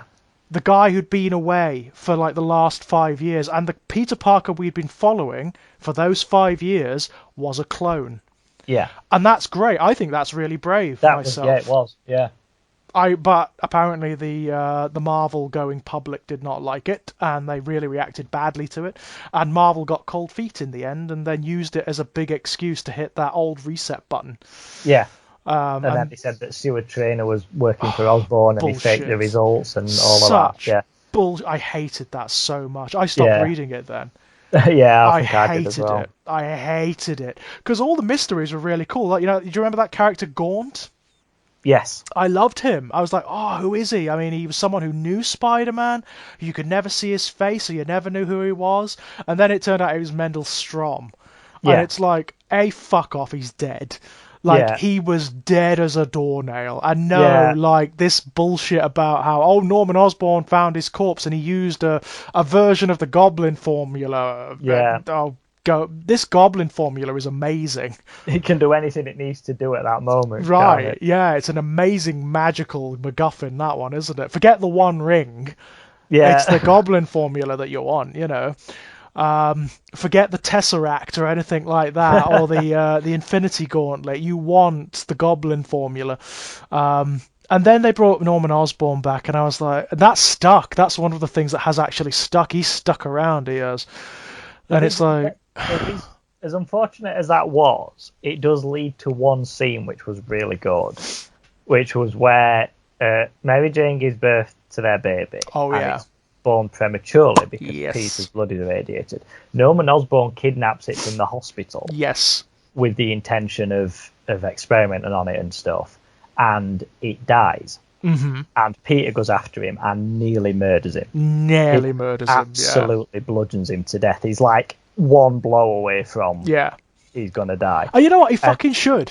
He should have just killed him. Yeah, but just I love that because kill him. So rarely snaps like that. Yeah, and I love thinking that he's capable of it. It humanizes him so much. Yeah, you see it actually. There is a layer where if you push him past it, he's seriously dangerous. You do see that a couple of times in the Clone Saga. There's a point where, you know, where he goes off the deep end and he starts identifying as a clone, like actively, and he even sides with the Jackal. There's a point where Frank Castle, the Punisher, actually shoots the Jackal and ostensibly kills him. And Peter goes right off the deep end and beats him nearly to death. Yeah. Yeah, he does. I remember that. Nearly to death. He stops like just short, and quite frankly, there's a sequence not long after that with Osborn where I can't remember the specific. Oh, that's it. It's in the same sort of run. It's the same writer because I remember it, but it's not to do with the clone thing specifically. But it's another thing showing that Peter does have this edge to him, which he can bring out, and it's a really good one. It's where Electro figures out how to use his powers in a smarter way. Yes. Yeah. So he gets inside Peter's brain chemistry and uses the electricity to almost like make him feel like his head's going to explode. Yes, I remember that. And he makes Peter basically beg for him to not kill him. Yes, it's when Max Dillon like comes back as Electro, isn't it? Because like he hasn't got his powers, has he? Something happened to short circuit them. I can't remember what it was. And then he gets them back somehow. The Rose gives them back, doesn't he? That's it, but he's smarter with them. So rather than just shooting bolts out of his hand, he does other things. But like he literally makes Peter basically beg him on his knees to not kill him. Mm-hmm. Which what it does to Peter is brings back all the childhood feelings of being bullied and being helpless and how that made him feel. And the next time he fights Electro, he snaps. Yeah. And there's this really good picture of him literally holding an entire train up. I remember and he's that. about to squash him with it. Yeah. And you're like, Christ, this is what he's capable of when he pushes him. When that everything that makes him Peter, when that just goes, this is what he's actually capable of doing. It is there, isn't it? I mean, like there was that scene early in the Clone Saga when he snaps, when he finds out he's the clone and he hits Mary Jane. Yeah. But you see, that's they should have used that to end the relationship rather than definitely rather than just the devil just snaps his fingers and undoes it. It's so annoying that it's such it's a cop out, isn't it? Really is. It's very, such a very cop out. cheap one. But what does it say about Peter that like he does like? I'm sorry, but like people die. Like your elderly relatives, like right? Yeah. Your elderly. It says that it's an insult to the fans because it's basically saying that they can't grow up either. Yeah, you can't possibly read Spider-Man without Aunt May in it. Right, or without him being like this loser, like kind of like, high school doofus. Yeah, he can't possibly be a grown adult with a career. And, right. Yeah. It's really frustrating, and it's an element of comics I hate. I'll be honest, I really don't like it. The big reset button. Reset back to the formula of things. I don't like it. I mean, I don't necessarily mind the reset button itself because ultimately, with things like with storylines as conducive and as long running as the Marvel comics or the DC comics, you do need it occasionally. But when they do it, they should do something interesting with it.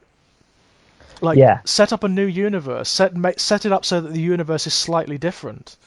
Yeah. DC's better at that than Marvel. They are. I mean, what I find with DC is that they often just, like, say with Batman, for example, they very rarely pay any attention to continuity at all. No. What they tend to do is allow their writers to write the stories they want within the universe, Yeah, it doesn't necessarily have to pay any attention to what's happening in the wider scheme of DC. And as a result of that, you actually get really good, interesting, self-contained stories that often say things, that are often like topical and culturally resonant.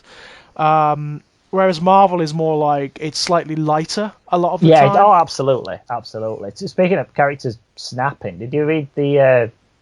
I think it was around the time of the Rest in Peace story, but just before it, where Hugo Strange manages to capture Batman, and he knows who Batman is. Yes.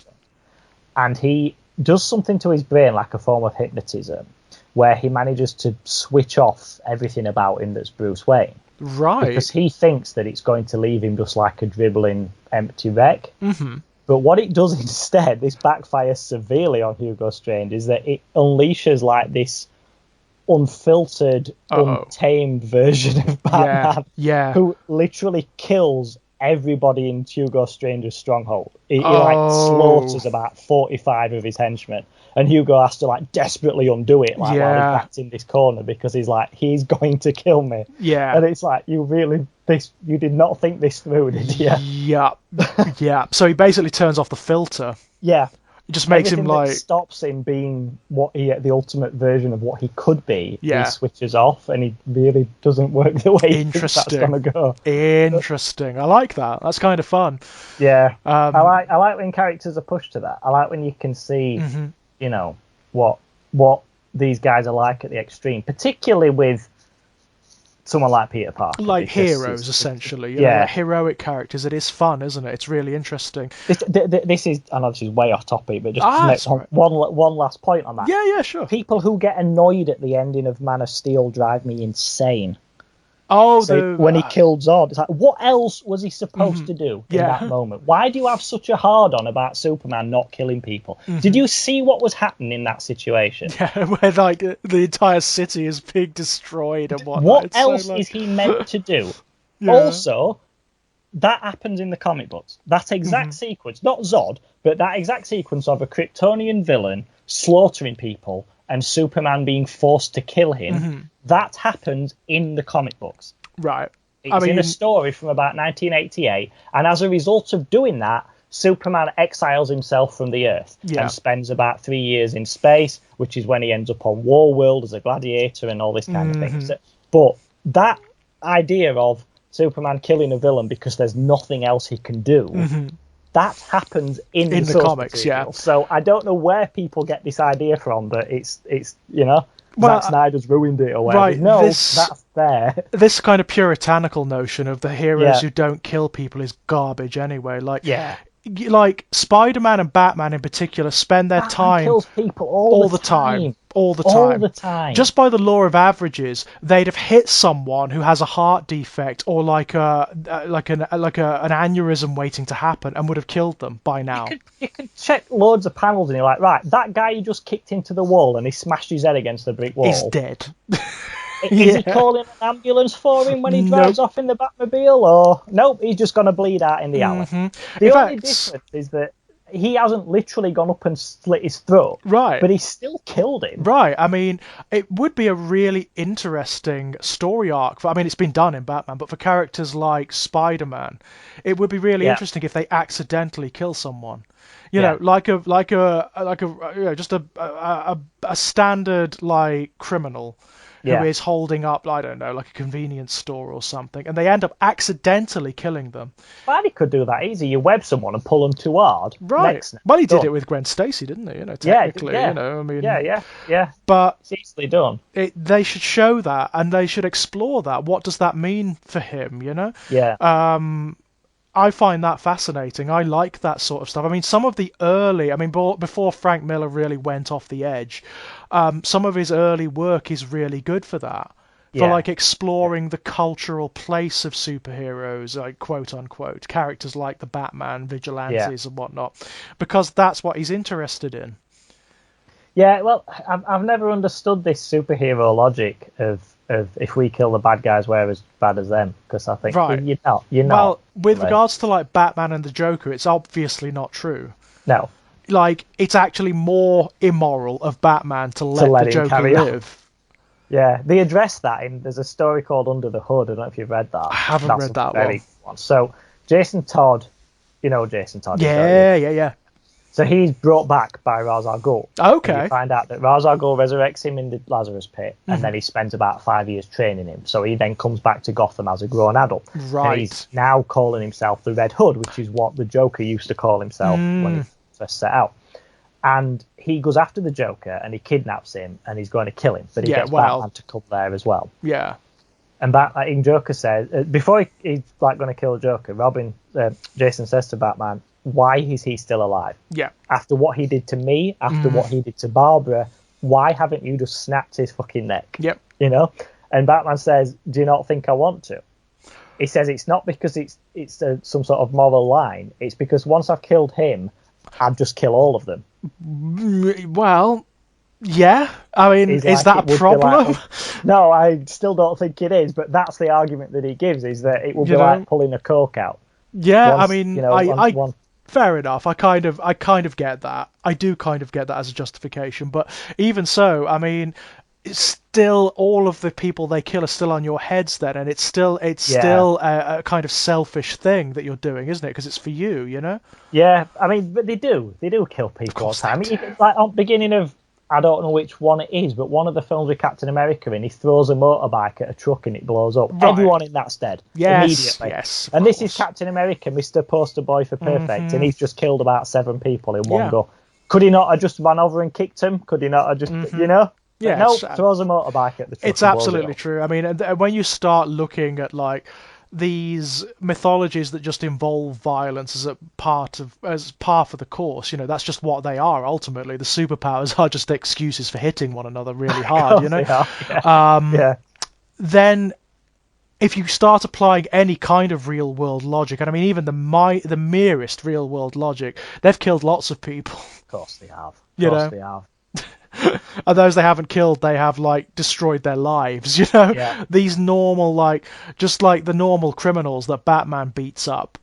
I mean, how many of them are going to be wandering around with like limb and heart problems as a result, or back problems, and that make it, you know. If they even walk away, they're not having a normal, physically healthy life after that. They're definitely not. No.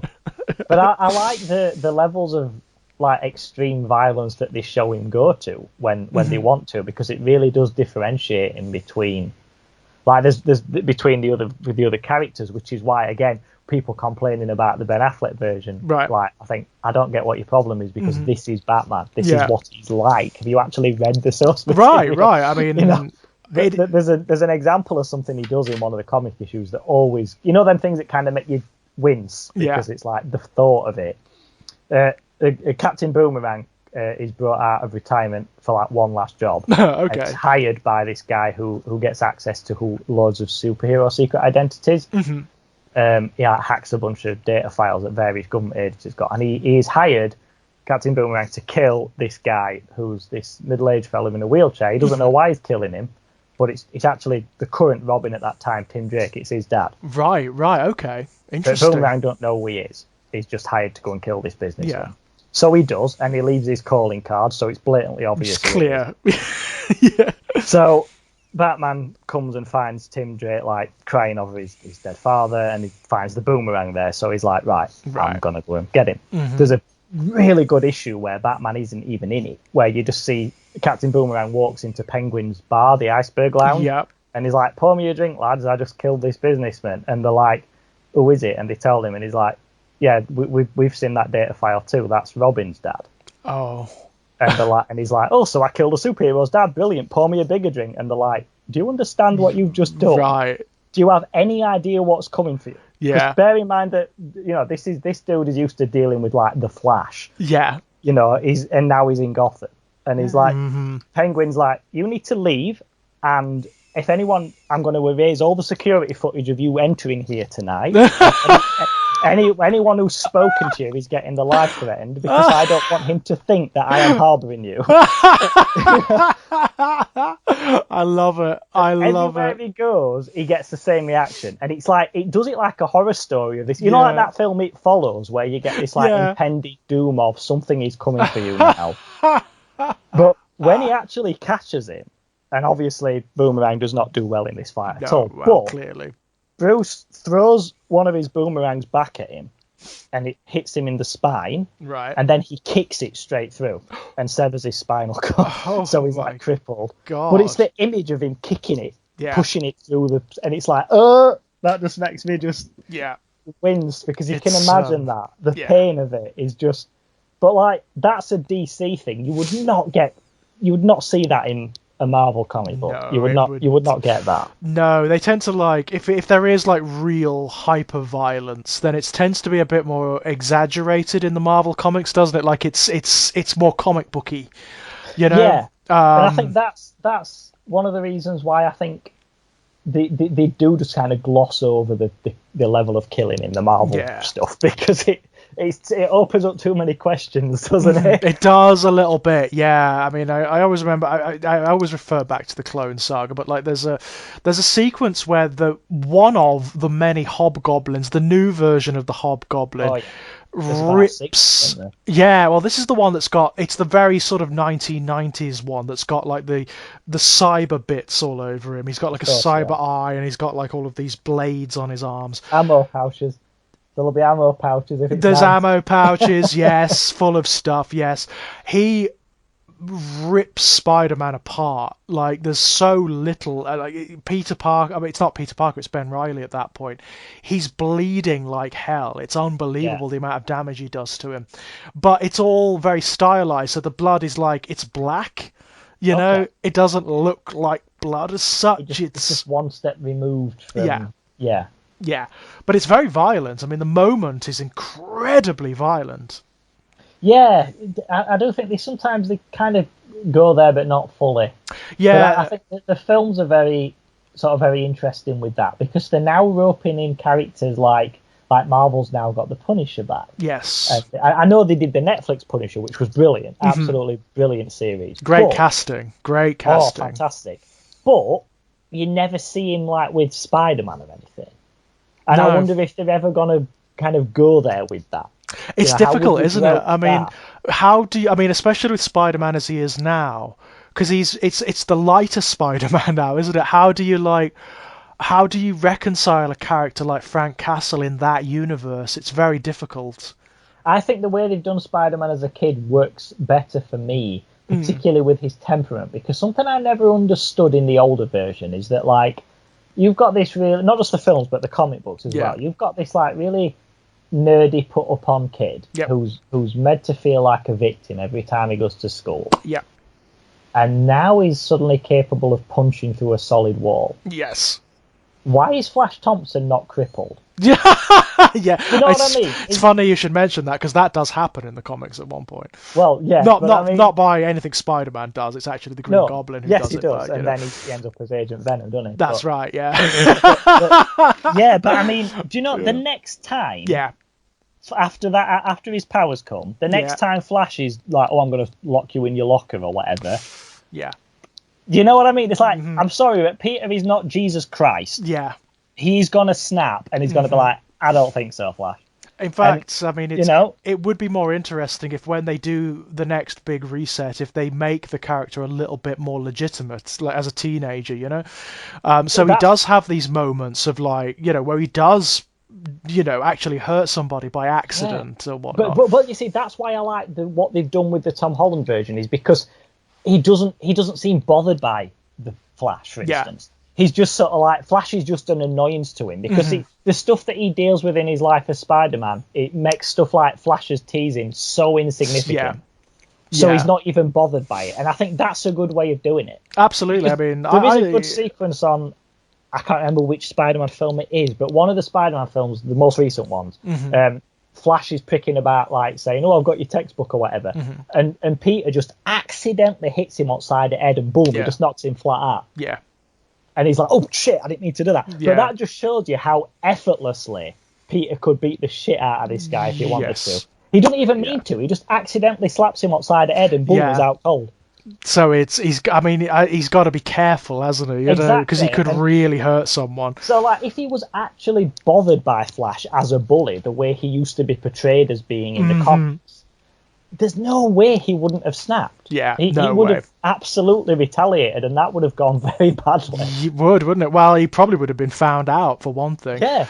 Like, why are you just throwing this kid through a solid wall? Yeah, I mean, that's another thing that happens all the time in the comics, where he gets unmasked and then they retcon it. They retcon it people bad. Don't believe that it's him. They don't believe that it's him. Yeah. That's what happened the first time, isn't it? Way back when, because he'd lost his powers, hadn't he? It was Doc Ock. It was Doc Ock that unmasked him. Yeah. And nobody believed it was him. Yeah. Yeah, that's a classic one. You know, despite the fact that he, like, gets shots of Spider-Man that are basically impossible. How's Peter jumping off that building? Yeah, right. Despite the fact he's been, like, associated with Spider-Man, like, his whole life, pretty much. That's always a mistake to me. Like, oh, I'm gonna have a close connection with Spider-Man, like Clark Kent being. I've got a direct line to Superman. No, just stay the hell away. Don't even mention Superman. That's how you do it. Like Bruce Wayne, he never talks about Batman. Right. There's no connection to him. Right. You know, that's Superman being like, Clark being like, oh, I'm sure I can get hold of Superman. Wink. It's like, fucking hell, Clark. Yeah, What's yeah. Yeah, it's absolutely true. It's like they do that joke on The Simpsons when Homer's a superhero. Yeah. It's a superhero called Pie Man. And Lisa's like, oh, I hope Pie-Man turns up, and Homer's like, oh, I'm sure he will, Lisa. And she's like, why are you Pie-Man? He's like, no. It's just immediately obvious. So funny. I mean, it's a problem I have with the Venom films, actually. I don't understand, like, because they're not related to Spider-Man, are they, at all? No. I don't get that. I don't. It's a rights thing, isn't it? It's the usual. I know, but like on a mythological scale, I don't understand how you do Eddie Brock without Peter Parker. Need to lend you the current Venom books because they are some of the greatest comic book stories I've ever read. Are they good? Yeah. Oh, it's amazing. Absolutely. Eddie's about 40 now. Yeah, he would be. He's got a kid that he discovers. And it's all about that and him trying to be better and trying to be seen like an actual hero and help people because he wants his son to look at him differently. Gotcha. And there's a whole sequence with him sort of reconciling with Peter, which is genuinely really powerful and really well done. I think I've seen that. I think I've seen like a picture of that on the internet of him reconciling with Peter. Yeah. And it's really good. It's really good. It's the writing's spectacular. Because like he is one of those characters who's been a right bastard to Peter, hasn't he? You know. But like, I'll send them you. I will get them posted out. Brilliant! Because there's so. I mean, you know a lot about Venom, so I can just start from this current run. You don't need to go back to the history because there's a lot of referring back to stuff, but you'll get what that is. So it's like the origin of the symbiotes and all that kind of thing. Yeah, Venom's films I like them, but it's because they're the rights issue that you have to kind of divorce Spider-Man from them, which is very odd. It's strange. I don't know how you do it. I can't reconcile how Venom is an interesting character without that tension with Spider-Man. Because that's the point, isn't it? You know, he is the dark side of Spider-Man. He's got like the same qualities, but they're exaggerated and without the filter. Yeah, of course. Know? Yeah. I don't get it. I don't know how you do that tension. No. And also his relationship to Peter is so key to who he is and why he is and what he does and why he does it, and just stripping Spidey out of that is just a very odd decision. I mean, don't get me wrong. I maybe it can work. I don't know. I haven't seen the film myself because I just haven't I can't because of that basically because I can't see Venom without Spider-Man. Maybe it's good. Maybe they've introduced. Oh, he is good as him. Yeah, he is very good because Tom Hardy's a great actor, but and the effects are great and everything. But it's just it's very. It seems lacking somehow. Yeah, as a character, like all of Eddie's tensions and neuroses come from. They don't come from Peter Parker, but he uses Peter Parker as a vessel for them, doesn't he? As like a foci for them. So basically, Peter Parker becomes the devil for him, you know? Yes, and he addresses that in these books. I'm just getting them out for you as we speak. I will put them in the thing in your wallet. I will put them in the order that you need to read them. Oh, brilliant! Thank you. I look forward to that. Actually, I haven't read a Venom comic for a long time. Long time. You know when you read something and then you just sit back and think about it for a minute. There's lots of scenes like that, which is really, really. I like the idea of let's assume this as time has passed and things have changed, and it's not the same as the first time you see Venom. 20 years have passed. What's happened in that time? Right. Now, so it's adult Eddie Brock, yeah. And then Peter turns up, and Peter is again like 30 odd now, and it's they're talking about this like two grown men, and water has passed under the bridge, basically. Yeah, they've learned a little bit. I mean, have you seen the trailer for the new one with Carnage in it? Yes. That's interesting. It's all right. I think Woody Harrelson is great as Cassidy. I love Woody Harrelson. I've loved him since he was in True Detective. I think I underestimated him up until that point. Yeah, he is very good though, and I think Cassidy will be very good. I think he's perfect as Cassidy. He's got that right feeling of being like jocular but also psychotic. He's a different kind of serial killer because he hasn't got that, like what you were talking about with Hannibal earlier, to bring that back. he hasn't got that charming, sophisticated serial killer. He's like an inbred hick. Yeah. He's a very different. He's like a trailer park serial killer. Yeah, he kind of is, isn't he? I mean, he's genuinely manic, isn't he? Like, he doesn't have any. He's not like, say, Venom, who plans and is intelligent and whatnot. He just does, doesn't he? He acts on impulse, basically. Yeah. He's one of those people who's got no impulse control at all. No, he hasn't, and he's a very interesting character because I don't think there's many serial killers like him in films, because they usually go for the smart, intelligent Patrick Bateman style, So it'll be quite unique to see him on film. Yeah, so like the kind of more honest portrayal of what a serial killer is like, because the vast majority of them, despite what you find in fiction, are actually intellectually subnormal. Yes. Not abnormal. They do exist. Yeah. I mean, there are those that are abnormal. I mean, like Zodiac probably was. Sure.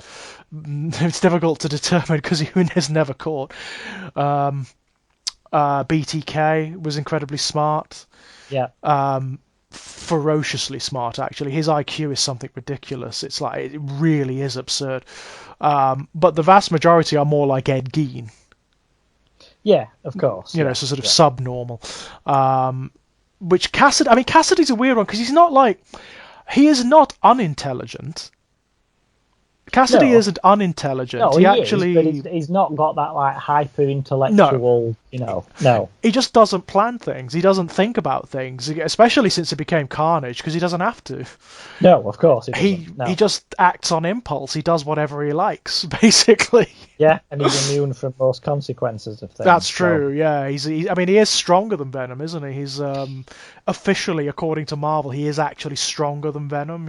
I don't know if stronger in terms of like if they were just having a straight up arm wrestle, but he's like in terms of who could lift the most weight. I suppose I think Eddie's stronger in that regard, but he's more powerful. Yeah. In terms of like what his suit is capable of and the damage he can take. Yeah.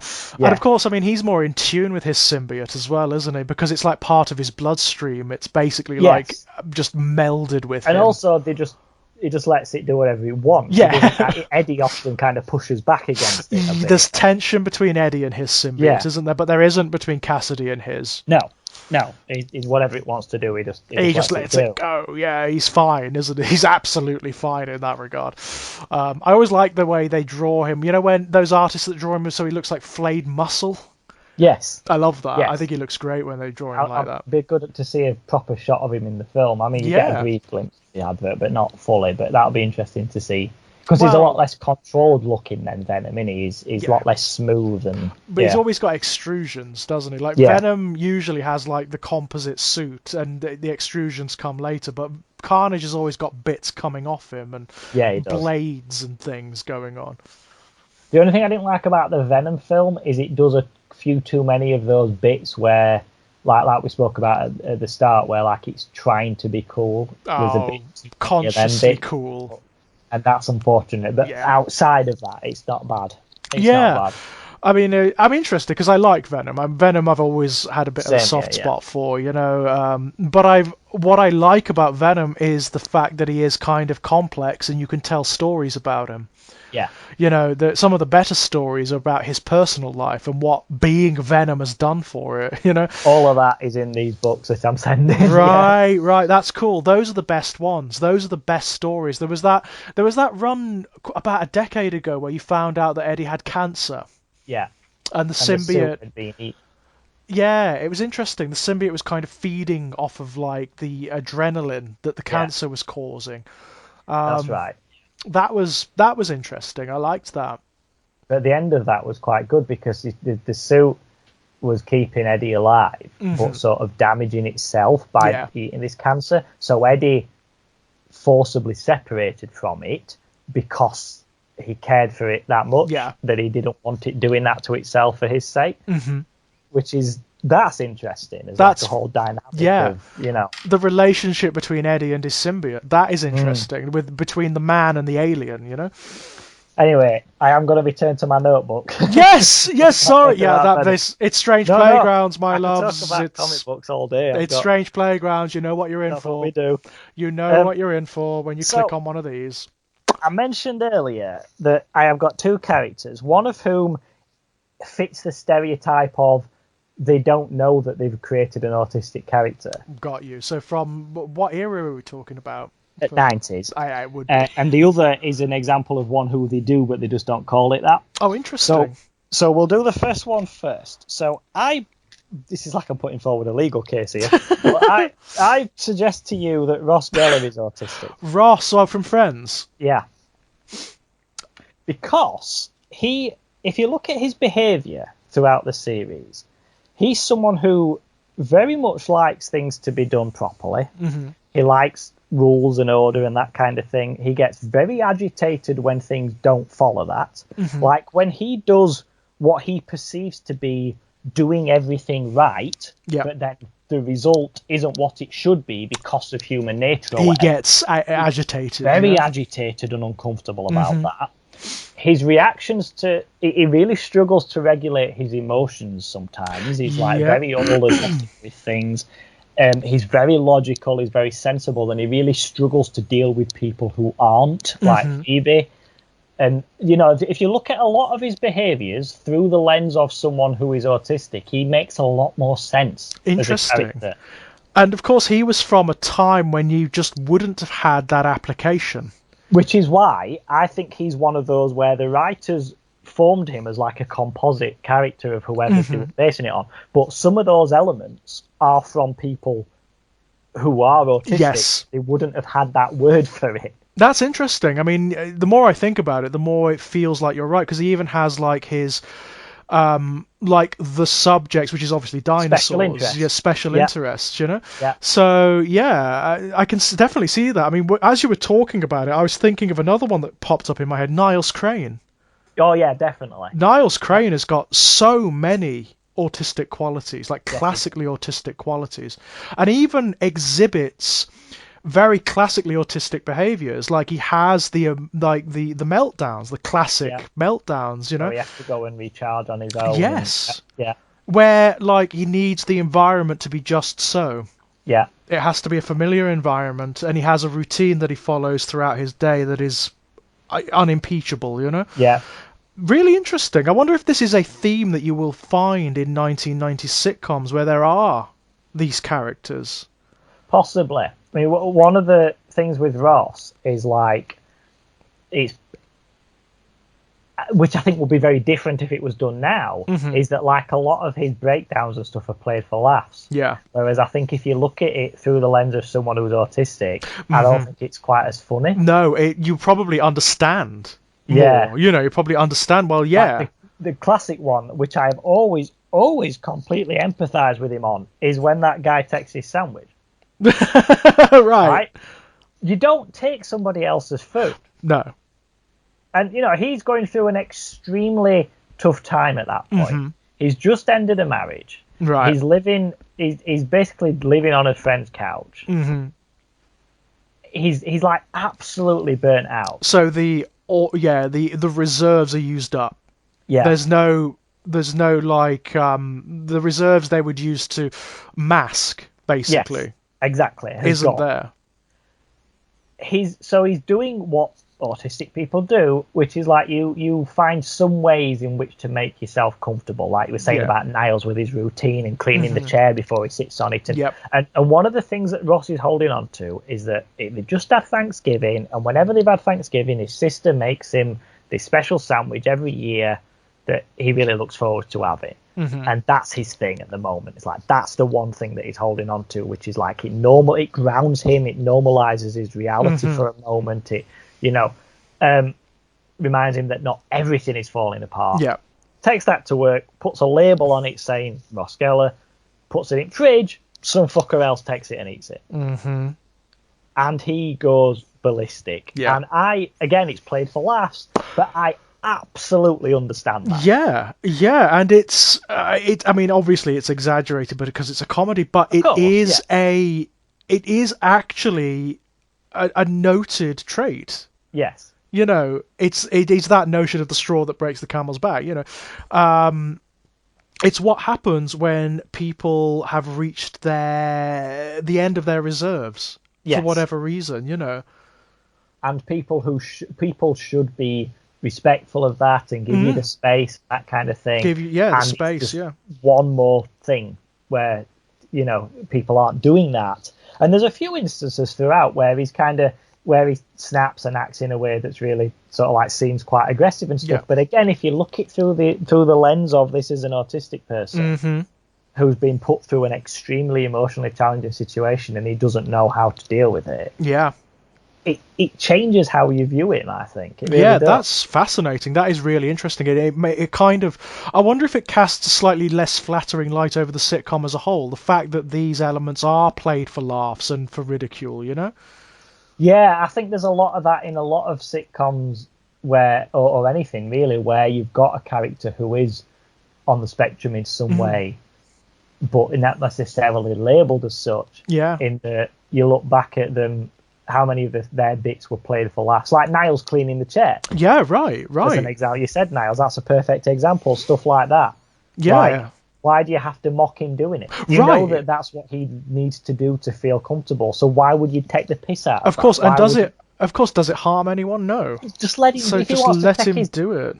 If he wants to take his handkerchief out and just wipe this chair down for 5 seconds before he sits down on it, why would you take that away from him? Right. Why would you call attention to that? Why wouldn't you just let him do it? It's interesting, isn't it? That even something as recent as like the 1990s, there is this gulf of understanding. Yeah, absolutely. Where like it's just played for laughs, him cleaning the chair or him wanting to go to, like, you see lots of situations where like they've got a plan where it's like we're going to go to this restaurant and then we're going to the opera or whatever, and he knows exactly what they're doing, and Thursday's wine club, and this is and then Frasier disrupts that because Frasier's a self-important prick who never thinks about anybody else. Yep. Again, he's only likable as a character because Kelsey Grammer's so charming. Yeah. But if it was anyone else playing him, he's an absolute prick. Yeah, it's an interesting phenomenon, because that is something that happens a lot in 1990s comedies in general. Like Hank Hill from King of the Hill. Yeah. He's a horrible character. Oh, he is. He's horrible. The only, and this is actually, Mike Judge has actually said this himself. When they first pitched it, they said the character is so unlikable that it wouldn't fly. So they had to write around him this misfit band of like paranoid right-wing, to make him seem less bad by comparison. Yeah. And as a result, now people fell for it. Fell for it. So now there's this nostalgic look back at Hank Hill as being, he's ultimately a good father. No, he isn't. He's a terrible man. Yeah, he's awful. Awful human being. Frasier's that. He's so self-involved and like with regard to just like cancelling on Niles and moving the routine and stuff, and you see how Niles responds to that. Yeah, it's true, and it's fascinating. It makes me want to go and watch a swathe, a boatload of these products from the 1990s to see if I can spot now. Yeah. I did it with friends the last time I watched it because it was I watched it towards the end of last year because I have different, we spoke about this at Christmas, but I have different Christmas things I like to watch at Christmas, and I like to watch the Christmas episodes of things. Got you. So I have a DVD with all the Frasier Christmas episodes. I have a DVD with all the Simpsons Christmas episodes, and I have got the Friends one as well. But after I watched Friends, because I realised that I hadn't actually watched the series itself for about 4 or 5 years or more, so I just decided to watch the whole thing then. Yeah. And that, at the time, it was when I was kind of newly aware of the fact that I might be autistic. So I was kind of seeing it through that lens, and that was spotting that was the first time I sort of spotted all this stuff about Ross, where I'm like, wow, that's interesting. If you look at it this way, it makes some of the other characters look like dicks as well. It does, doesn't it? It makes the characters around these characters look just, at the best, ignorant. Now this goes on to my next one, because there's a character which is a complete mixed bag with this. I've got a lot of notes about this, which is on the Big Bang Theory, which is Sheldon. Sheldon, yeah. Because what's really interesting about Sheldon is that in equal parts they do some really nice stuff. Yeah. But also they do some really bad stereotypical stuff as well. Yes, and it's a weird one, isn't it? Because so much of him, it is essentially, look at this strange person and laugh at them. Well, that is the first thing I was going to say. Yeah, they do an awful lot of let's mock his behaviour. Yeah. And they do a lot of things where if they, again, it's like we just said about making the other characters look like dicks. If they acknowledged that Sheldon is actually autistic, so much of what the other characters do would make them look like arseholes. Yeah. Like, deliberately making it so he can't sit in the place he likes to sit on the couch. Yeah. Or, like, he has a routine, like, you know, Monday night's Chinese night, and Tuesday night's new comic book day, and Wednesday night we play video games, and, you know, when he'll say, oh, we can't do that tonight, it's comic book night, and they'll just be like, oh, for God's sake, Sheldon, and, you know, all that kind of stuff. When you look at it through the lens of him being autistic, it makes them look like inconsiderate pricks. Because if they've got a friend who is autistic, they should know why it matters to him to keep to this routine. And even more so than the characters in Friends, because, I mean, at the very least, the characters in Friends have the excuse that it was the very early 1990s. Exactly, yes. Whereas Big Bang Theory, not so much, you know? No, they would absolutely have some awareness of this.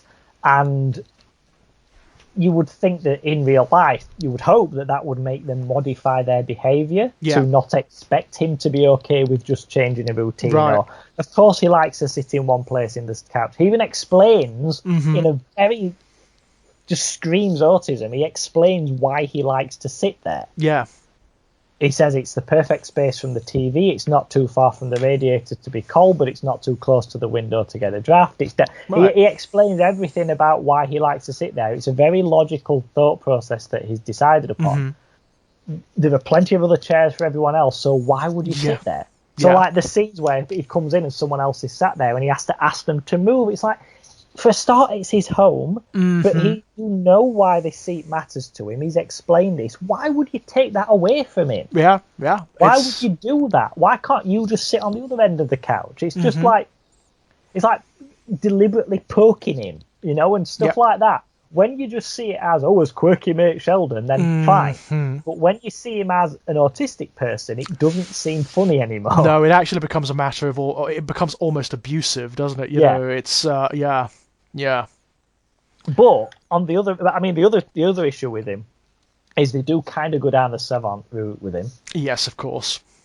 But not only with physics, but anything he turns his hand to. Yeah. And I never understood that. Like, you name the subject and he's an expert on it. Yeah. And not just in the sense that he thinks he is. No, he actually is. Yeah. And that's ridiculous. That's like comic book genius sort of. You know, like Reed Richards, like, oh, he's a master physicist, but he can also build anything he wants. Like, so he's an engineer now, is he? Yeah, and he's an expert in biology and medicine and cosmology and. What is his area of expertise here? You know, but they kind of do that with Sheldon. Whatever subject comes up, he knows everything there is to know about it, and that's a very unrealistic sort of trait that they give him. It kind of conflicts with his other autistic traits, doesn't it? Because that's not really redolent of autism. No, it's not. But having said all of that, this show, more than, I mean, you never see anything like this on Friends. There are a few scenes which are bullet pointed where they really get this right. And when they do this, it really makes you wish that they had just outright said that he was autistic. Yeah. Because these scenes, which I'm about to describe, if you'll indulge me. Yeah, of course. Would carry so much weight in, like, the autistic community and be so important for representation if they had said, yes, he is autistic. Yeah. So there's one where he does this experiment with Penny. Now, of all the characters in the show, Penny is the best person with Sheldon with regards to how you want somebody to be if you're autistic and you have friends. You know, she is brilliant with him. And there is a scene where he does this test with her. Now, the purpose of this test is it's some sort of like magazine psychology mumbo jumbo where it's supposed to make you fall in love with each other. Got you. Which obviously it doesn't do, but it does that by making you talk to each other about stuff that you perhaps wouldn't have revealed before. Okay. And one of the things is, like, they ask each other questions, and it's just him and her on their own. And one of the questions is something along the lines of, what do you wish you could do, or what superpower do you wish you could have, or whatever. And Penny says, I wish I was as smart as the rest of you guys. Because when I'm sat round with you all and we're hanging out and you're talking about stuff, I sometimes feel really stupid and it's a bit embarrassing. Mm-hmm. And Sheldon's response to that is he says, well, you possess a kind of intelligence that I would wish for if I had that same wish. And she says, what do you mean? You're super intelligent? And he's like, yes, but I don't know things that just come naturally to you. Like, I don't know if somebody's being sarcastic or not. I don't know if somebody's bored when I'm talking to them.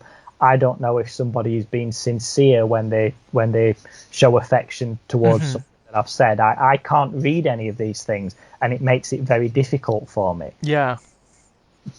He's blatantly saying there that he's autistic. It's kind of overt, that, isn't it? You know, without using the term itself, it's kind of overt. But what Penny says, which is really, really sweet, is she says, now that I know that, I will try and help you with that. Yeah, that's brilliant. Which is really lovely. And you just think, for God's sake, could you just say that he's autistic? Yes, yes. It just matters so much. For the sake of representation, if nothing else, you know? And saying, this is how you deal with friends who are like that. Yeah. This is how you help. This is how you... And you see her do it. They follow through on it. Like, there's little moments where someone will be being sarcastic or something, and she'll just, like, whisper to him. Yeah. And just tell him... That was sarcasm. Yeah.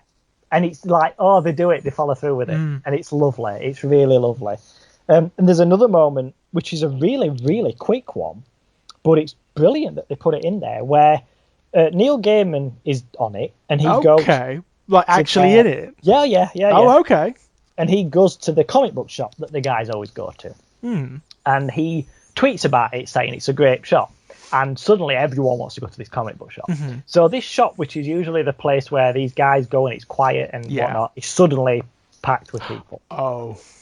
So Sheldon goes in there with Howard, and they just go in on their usual comic book day, and it's rammed with people. Oh, dear. And Sheldon is immediately visibly uncomfortable. Yeah. And what Howard does, and again, it's not, they don't draw attention to this, it's just a really quick thing, but I noticed it because obviously I'm seeing it through that lens now. Of course. Howard just looks at him and he says, are you okay? Do you want us to just go? Oh, and wow. that's like, that's brilliant. That's just so... He doesn't make fun of him. No. He's not... He just says, are you all right? I can see you uncomfortable. Do you want to go? As somebody who works with people with autism, who obviously can't often say, you know, in a clear way, and often need to be asked, guys, if you have friends or family who are on the spectrum, that question will save their lives. Yeah. Are you comfortable? They put that in Do there. you want us to go? Yeah. And he does, and he says, and Yeah. they do. And it's then they try and find another comic book shop. You have no idea, guys, how much that would help.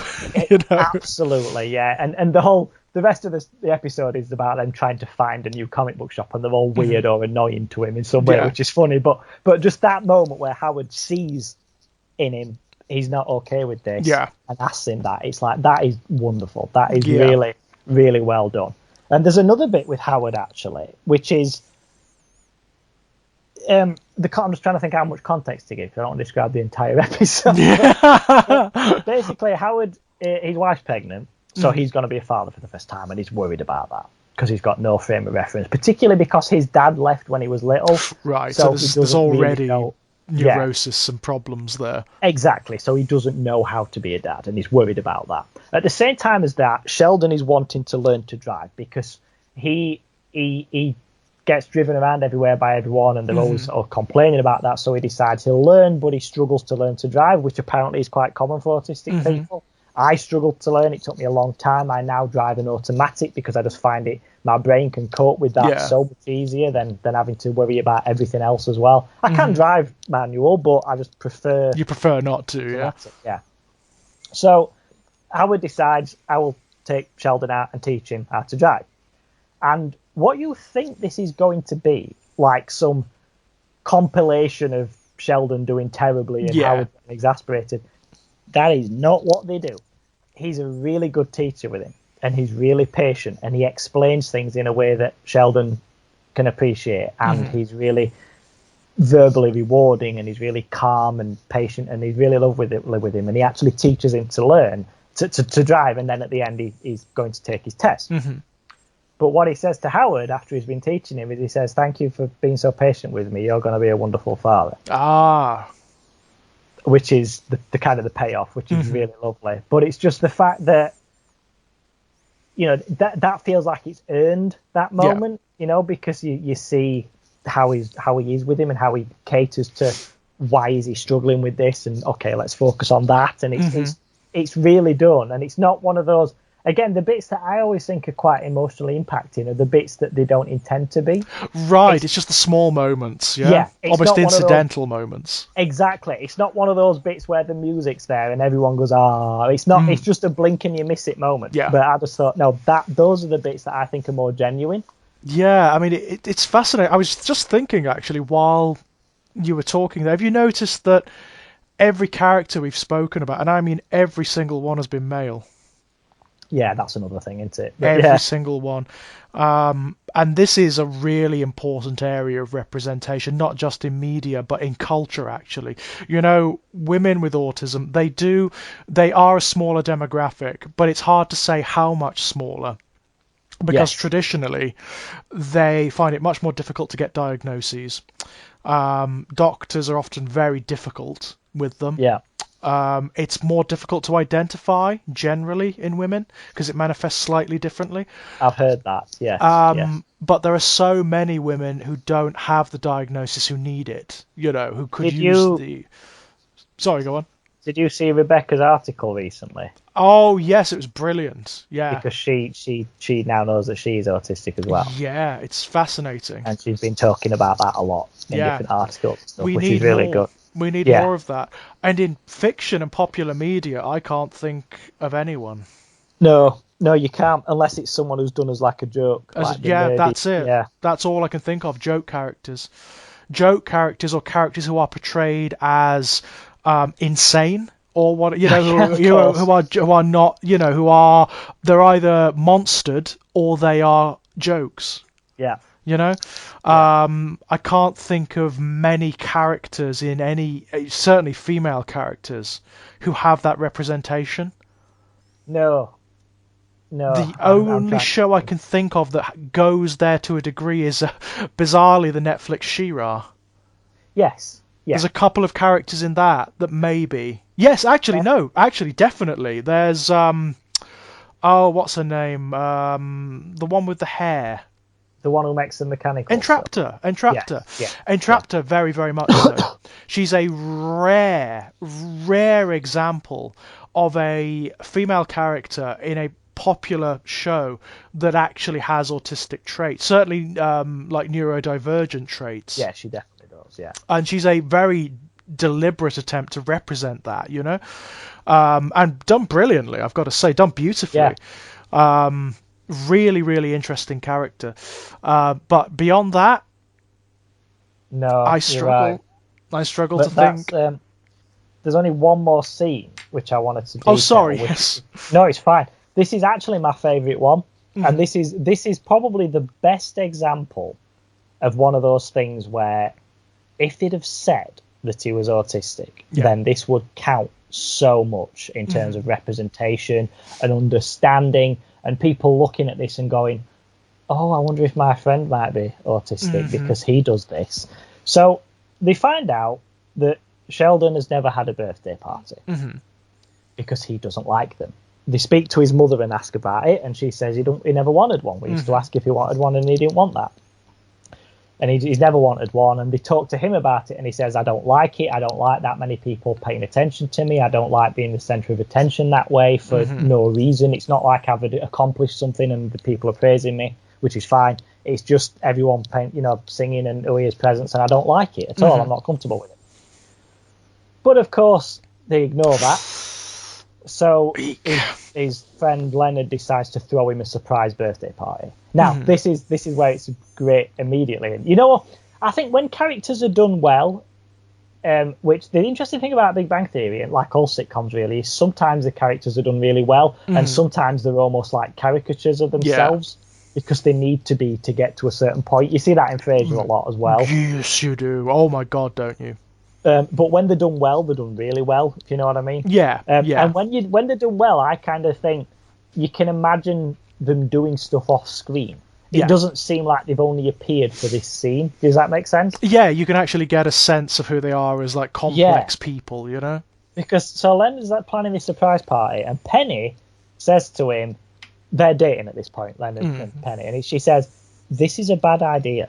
He doesn't like this. He doesn't want this. He told you, but you're doing it anyway." And Leonard just dismisses that. And they do the party. Sheldon comes in, stomachs it for about 5 minutes, and then has a panic attack and goes and locks himself in the bathroom. Yep. Penny then goes in and sits with him and just talks to him. And he explains why he doesn't like it. And she says, and she just locks the door of the bathroom and says, "That's fine. If you want to spend your birthday party in here, then you can. But you don't have to spend it on your own because I'm going to sit with you." At no point does she mock him for it. At no point does she try and convince him to go out there. Right, yeah. At no point does she guilt him for it and say, "Oh, you know, everyone's come to see you." Or she just spends the entire night until everyone leaves sitting in there with him, and they just play games and they talk and they, you know, play I Spy. And then when everyone's gone, she goes back out holding his hand. And you know that when they go home that night, you know she's going to kick off at Leonard. That's what I mean by, you know, something's happening off screen where you can see it's like a good character, because you know she's going to be like, "I fucking told you." Yeah, so there's a sense of a wider world, if nothing else. Yes, exactly, you know? it. That's, I couldn't articulate that. That's what I mean. Yeah, you know that is going to be an argument when they go home. And rightly so. I mean, and rightly so. But the way she handles that is absolutely beautiful. And it just makes me wish again that they'd addressed the fact that he's autistic, because you could learn from that. If you've got a friend who's autistic and struggles with events like that, and you could see that, and it's like an example, and that's why representation matters. It's why it because matters, even though it's fiction, you see these things and think, oh, even if it just opens up the conversation with your friend who's autistic. You might be able to say, like, okay, so if we go to this place, and will you need like a safe space, you know? Exactly. It just makes you think about it, and it makes you... Because it's difficult, particularly for British people, it's difficult for us to have these conversations with one another. But if you see it in a piece of fiction, and it starts your brain ticking, and you think, "Oh, my friend's a bit like that at parties. I wonder if that's why," or "I wonder if I could help him a bit." Yeah, if I could do this and it would help, you know? Yeah, and that is my favourite moment, and I would recommend, if you get a chance to find it on YouTube or anything, just that scene. It's really lovely. But it just makes me think, I wish that they'd been brave enough to say that he was. Yeah. But I think the reason they don't is, as what we said about Friends and Frasier, because if they do say that, then it makes some of the other characters look like dickheads. Yeah, it means they can't be comedies anymore, doesn't it? You know what I mean? Yeah. It actually makes them matters of cruelty more than anything. It does. I mean, don't get me wrong. Even if you're saying he is autistic, it doesn't excuse everything Sheldon says or does. No, of course sometimes he's outright rude. That doesn't excuse. that is the other side of the coin, isn't it? I mean, one of the things we sometimes come across in our job is that you can't rely on the condition to excuse bad behaviour. No, there are still standards of things which are acceptable or not. Yes. Right. Absolutely. And that is something that does sometimes come up. You know, it does sometimes come up. You do encounter people who do sometimes say, "Oh, well, I'm this or that," and that's the excuse. Well, no. No, you still have to, you know, like I remember, this isn't autism, but it's very, very similar sort of lines. When my partner Charlie used to work in a different job, she was like out on a stall out in a mall, and there was a person with some sort of learning disability and a carer who used to come over, and he used to stroke her hair. No. And she used to say, "I'm sorry, this isn't comfortable." And her carer was like, "Oh, he don't mean any harm. He just likes to stroke it." And that's like, a bad carer. Charlie, because she's so soft and whatnot, she just used to let it happen. And I remember raging at her, saying, "It's not okay. No, it doesn't matter if you're not comfortable with this, it shouldn't be happening. It shouldn't be happening at all." I mean, and his carer should not be using that as it's not a carte blanche to just. There are still rules about how you. Is that makes me furious as a carer. That makes me furious because you don't do that. Yes. You don't allow for that. I'm really sorry, No, it's not acceptable. It's not acceptable. It's a violation of another person's autonomy, their bodily autonomy, Yeah, absolutely. It's something we're really hot on. It's something we're really hot on because we do work with people who often don't understand bodily autonomy or personal space or whatnot. So we have to intervene, Yes. Yeah. So no, it absolutely doesn't excuse everything Sheldon says or does, but it would at least explain some of the things that are just used for humor. But I think, as you said, I think it would change the tone too much. I think provides, that's why they don't. Yeah, and also, I mean, it probably would make the show come under fire, wouldn't it? Yes. It would ultimately make the show come under fire. But we're still a long way off, it seems to me, from the more realistic and nuanced representation of autistic people. So like it's the same with, I mean, it's better now for gay people and for gay characters because there are just it's getting there where there are just incidentally gay characters now in a lot of things. You had one on I stopped watching it after a while because I got bored of it, but the most recent Flash TV series, right, there was a police captain who was a black guy as well, and he was just chief of police and just perfectly normal seeming chief of police character, tough guy like they always are and shows like that. And just at one point he just casually mentioned, "Oh, my husband's got to be pissed if I'm late for dinner again." Yeah. And that was it. And you just like, so he's gay, this guy. Yeah. And that were it. And I don't think the next time it comes up is when they're having some sort of banquet and he's there with his husband, and it's just like, oh yeah. But that was great. I thought that was really great way of doing it. It's slowly getting there, isn't it? But we are so not there with representations of autistic characters. We are so nowhere even close to that. No, it's you want that where it's not a big feature of them, don't you? Where it's realistic, it's not their entire character. Right, it's realistic, it's nuanced, it's part of who they are. Where it can be addressed specifically, for the purposes of representation, but it doesn't have to be like this massively dramatic, overblown thing,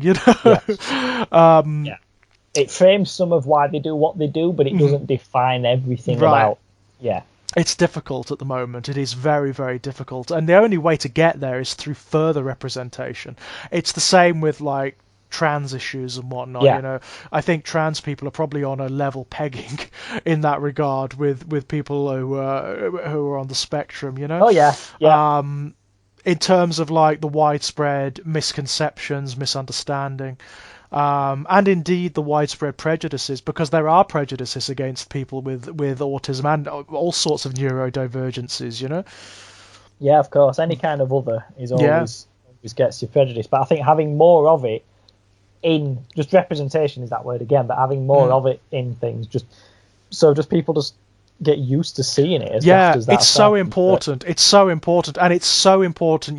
I mean, this is where I identify with that struggle with regards to my homosexuality, because like I always think of like the kid. I always think of the kid who is struggling with things, who doesn't necessarily understand why they are the way they are, and then find some identification. Did you see? I had a wonderful example of that with a podcast I was on recently where I spoke about autism. American author Ronald Kelly, I think his name was, or Donald Kelly, forgive me if I've got that wrong. He responded to me tweeting the podcast I'd been on talking about it. Yes, I saw the tweet. And he said he'd played it to his son who was autistic, and he said that he described it as like a light coming on in his eyes where he suddenly understood more about himself. That was overwhelming. That's brilliant, isn't it? That's like, wow. That's to think that you can have that effect or that impact on someone's life just by talking about stuff, just by shooting the breeze. Exactly, and particularly at a young age, like having gay characters and stuff, where you're like, oh, he's a boy and he fancies boys like me. Right, and it's just that normal. It's just that normal. It's just, that's it. It's just like, oh, okay, that's how it is, the light going on. I mean, I had that moment, that light going on moment, but it wasn't a big deal for me. I was very lucky, because it was never going to be a problem. Sure. It was never going to be a problem. I do remember the light going on, though. I remember that feeling of like, oh, I do remember that really distinctly. It's like, oh, that's what this is. That explains a lot. Yeah, that's why you need to see it. Yeah. So hopefully we'll get more of that as time goes on, and the people will be a bit braver and say that this character's autistic without making it their entire being or without making them a superpower. Right. I mean, I find that a lot of very niche communities and demographics are very good for this kind of thing, for representation, because of course there are a lot of people with autism and a lot of autistic people in those communities, you know. Of course. Anime communities are often very good. A lot of the online art communities are very good for representation, very welcoming, and obviously very understanding. A lot of the collecting communities and nostalgic communities, you know, people who like cartoons, toy collecting. By the very nature of the sort of people who will get really into that kind of stuff. Right. If I might, I mean, one I have direct experience of, the Transformers collecting community online is absolutely brilliant for it. We have a wide-ranging series of demographics from all over the world, you know, and from all experiences and corners of humanity. Basically, if there's a definition, there's probably a member of it somewhere in the Transformers collecting community. Like, I remember when I started like getting into it, and when I started going to the convention, I felt a bit like, oh, am I the only gay in the village, you know? Yes, I know. Do you know what I mean? Yes. And then it became very apparent that I'm not. Far from it. Nice realization. That's why reading so much has been important for me, because when I come across things, I'm like, oh, that's me. I do that. Yeah, it is. That light bulb moment is really interesting, isn't it? I find that to be a fascinating experience. It is, and I think the more you have characters of all variations of otherness, the more kids will get that earlier. Because like I was 36 when I was right. So, 35 even. I only just turned 36. So I would, you know, having that as a child would have been amazing. Yeah. To understand, to have the context. All the more reason to get it, the representation as a wider net, really. And it is happening. It is happening. But I think it needs to be in more mainstream stuff. That's the problem. If you look on like YouTube or whatever, if you look in like art communities, if you look at like independent animation, you'll find characters who are on the spectrum, you'll find characters who have depression, who have anxiety, who are gay, bi, trans. You'll find it everywhere. Oh yeah, absolutely. But I think probably the most mainstream thing is the She-Ra cartoon. Yes. But even that wasn't properly mainstream popular, was it? No, it wasn't, sadly, but it is probably the best example of how you do it right. Yes. Of how you do it well, where you've got your gay characters and it's not even a thing. You've got your trans characters and it's just there, you know, it's just part of who they are. You've got your autistic characters and they are just who they are. You've got your characters who are struggling with various aspects of their personalities, like Katra, and like Adora herself, in fact, like She-Ra, you know. It's brilliant. I mean, it's a really wonderful example of representation, and in children's media as well. And another, probably a more mainstream example I can think of is Steven Universe. Yes, absolutely. Which is a bit old now, you know, as we were talking about earlier, the notion that you don't realise the time, but yeah, it has gone a bit. You know, the notion that there are like literally kids who grew up with Steven Universe and Adventure Time. Don't you envy them? Yeah, because they will have had that, not just in terms of the quality of the show, but because they will have had everything we're talking about. Yeah. So that's There was good, though. Nothing it's going in the right direction. When we were kids, there was nothing that talked to us like that. No, I'm just thinking actually. There was nothing. No. Not a thing. The only time it happened is by accident. Like the overtly gay overtones of He-Man, for example. Yeah. Complete accident. You could argue that. Yeah. Complete accident, you know. Well, because it's very stereotypically an 80s idea of what masculinity is. Yeah. Which of course, big muscly men with oily muscles, which of course then ends up being really homoerotic. And just generally speaking, there is nothing gayer than really masculine, exaggeratedly masculine stuff. It's like a circle. If you push it too far, you end up coming back round to gay. Exactly. Yeah. And there is an element of like that. Like, look at this perfectly masculine man. He's really big and he's got a big beard and he's wearing a lumberjack shirt, and you're like, oh, he's gay. Yeah. It's absolutely true. There is nothing gayer than a man insisting on their own masculinity. So, sorry guys, but it's true. It is absolutely true. It's absolutely true. Men who are obsessed with their own straightness, that's really gay. Yeah. It's like really gay. It's Tom Cruise jumping up and down on Oprah's sofa shouting, "I love Katie Holmes." Gay. Sorry. Yeah. That's probably a good place to end it. I think that's a good image to end on, to be honest. And barring making a "Mum, Tom Cruise is in the closet" joke, like South Park did. I think that's a good place to end it on, to be honest. So, I mean, to be honest, Lex, I think we could this discussion could go on again. To be honest, I think we could maybe readdress this at some other point, because I think there's still a load to talk about, and especially as we keep discovering new stuff. I agree, and I think it might be worth getting Rebecca on, given that she's also recently, so from a female perspective, like you were talking about. And Rowan, maybe? I mean, I believe Rowan is on the spectrum too, so... He is. Yeah. That'd be great. That would be fantastic, actually. Could get a four-way on. Yes, why not? I know that there's a girl in there, but... Right. It's fine. I think that's a good note to end it on. So, guys, thank you so much for listening. Lex, thank you so much for coming on. Is there anything you want to pimp out while you're here? Just usual. My most recent book is Whistling Past the Graveyard, which is a collection of ghost stories. Mm-hmm.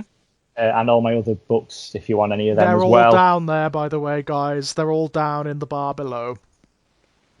That's it at the moment for me. Okay, cool, excellent. Okie dokes. Same as usual for me, guys. You can find me knocking about here on Exaggerated Elegy. Still doing Bloodborne. God, I never intended that, but no, I'm near the end now. I'm nearly done. I'm nearly done with it. You'll go around it again soon. At some point, it'll happen. It's perennial, it just keeps happening. There's a new short story out in an anthology called Unburied from Amink Publications. You can pre-order that on Amazon at the moment. There's going to be a new short story collection in summer at some point. I'll put links to that when it's out. It's going to be Born in Blood Volume 2. And for all of my other published works, you can find links to them over at strangeplaygrounds.com. All links down below, by the way. And until next time, guys, bye-bye. Bye.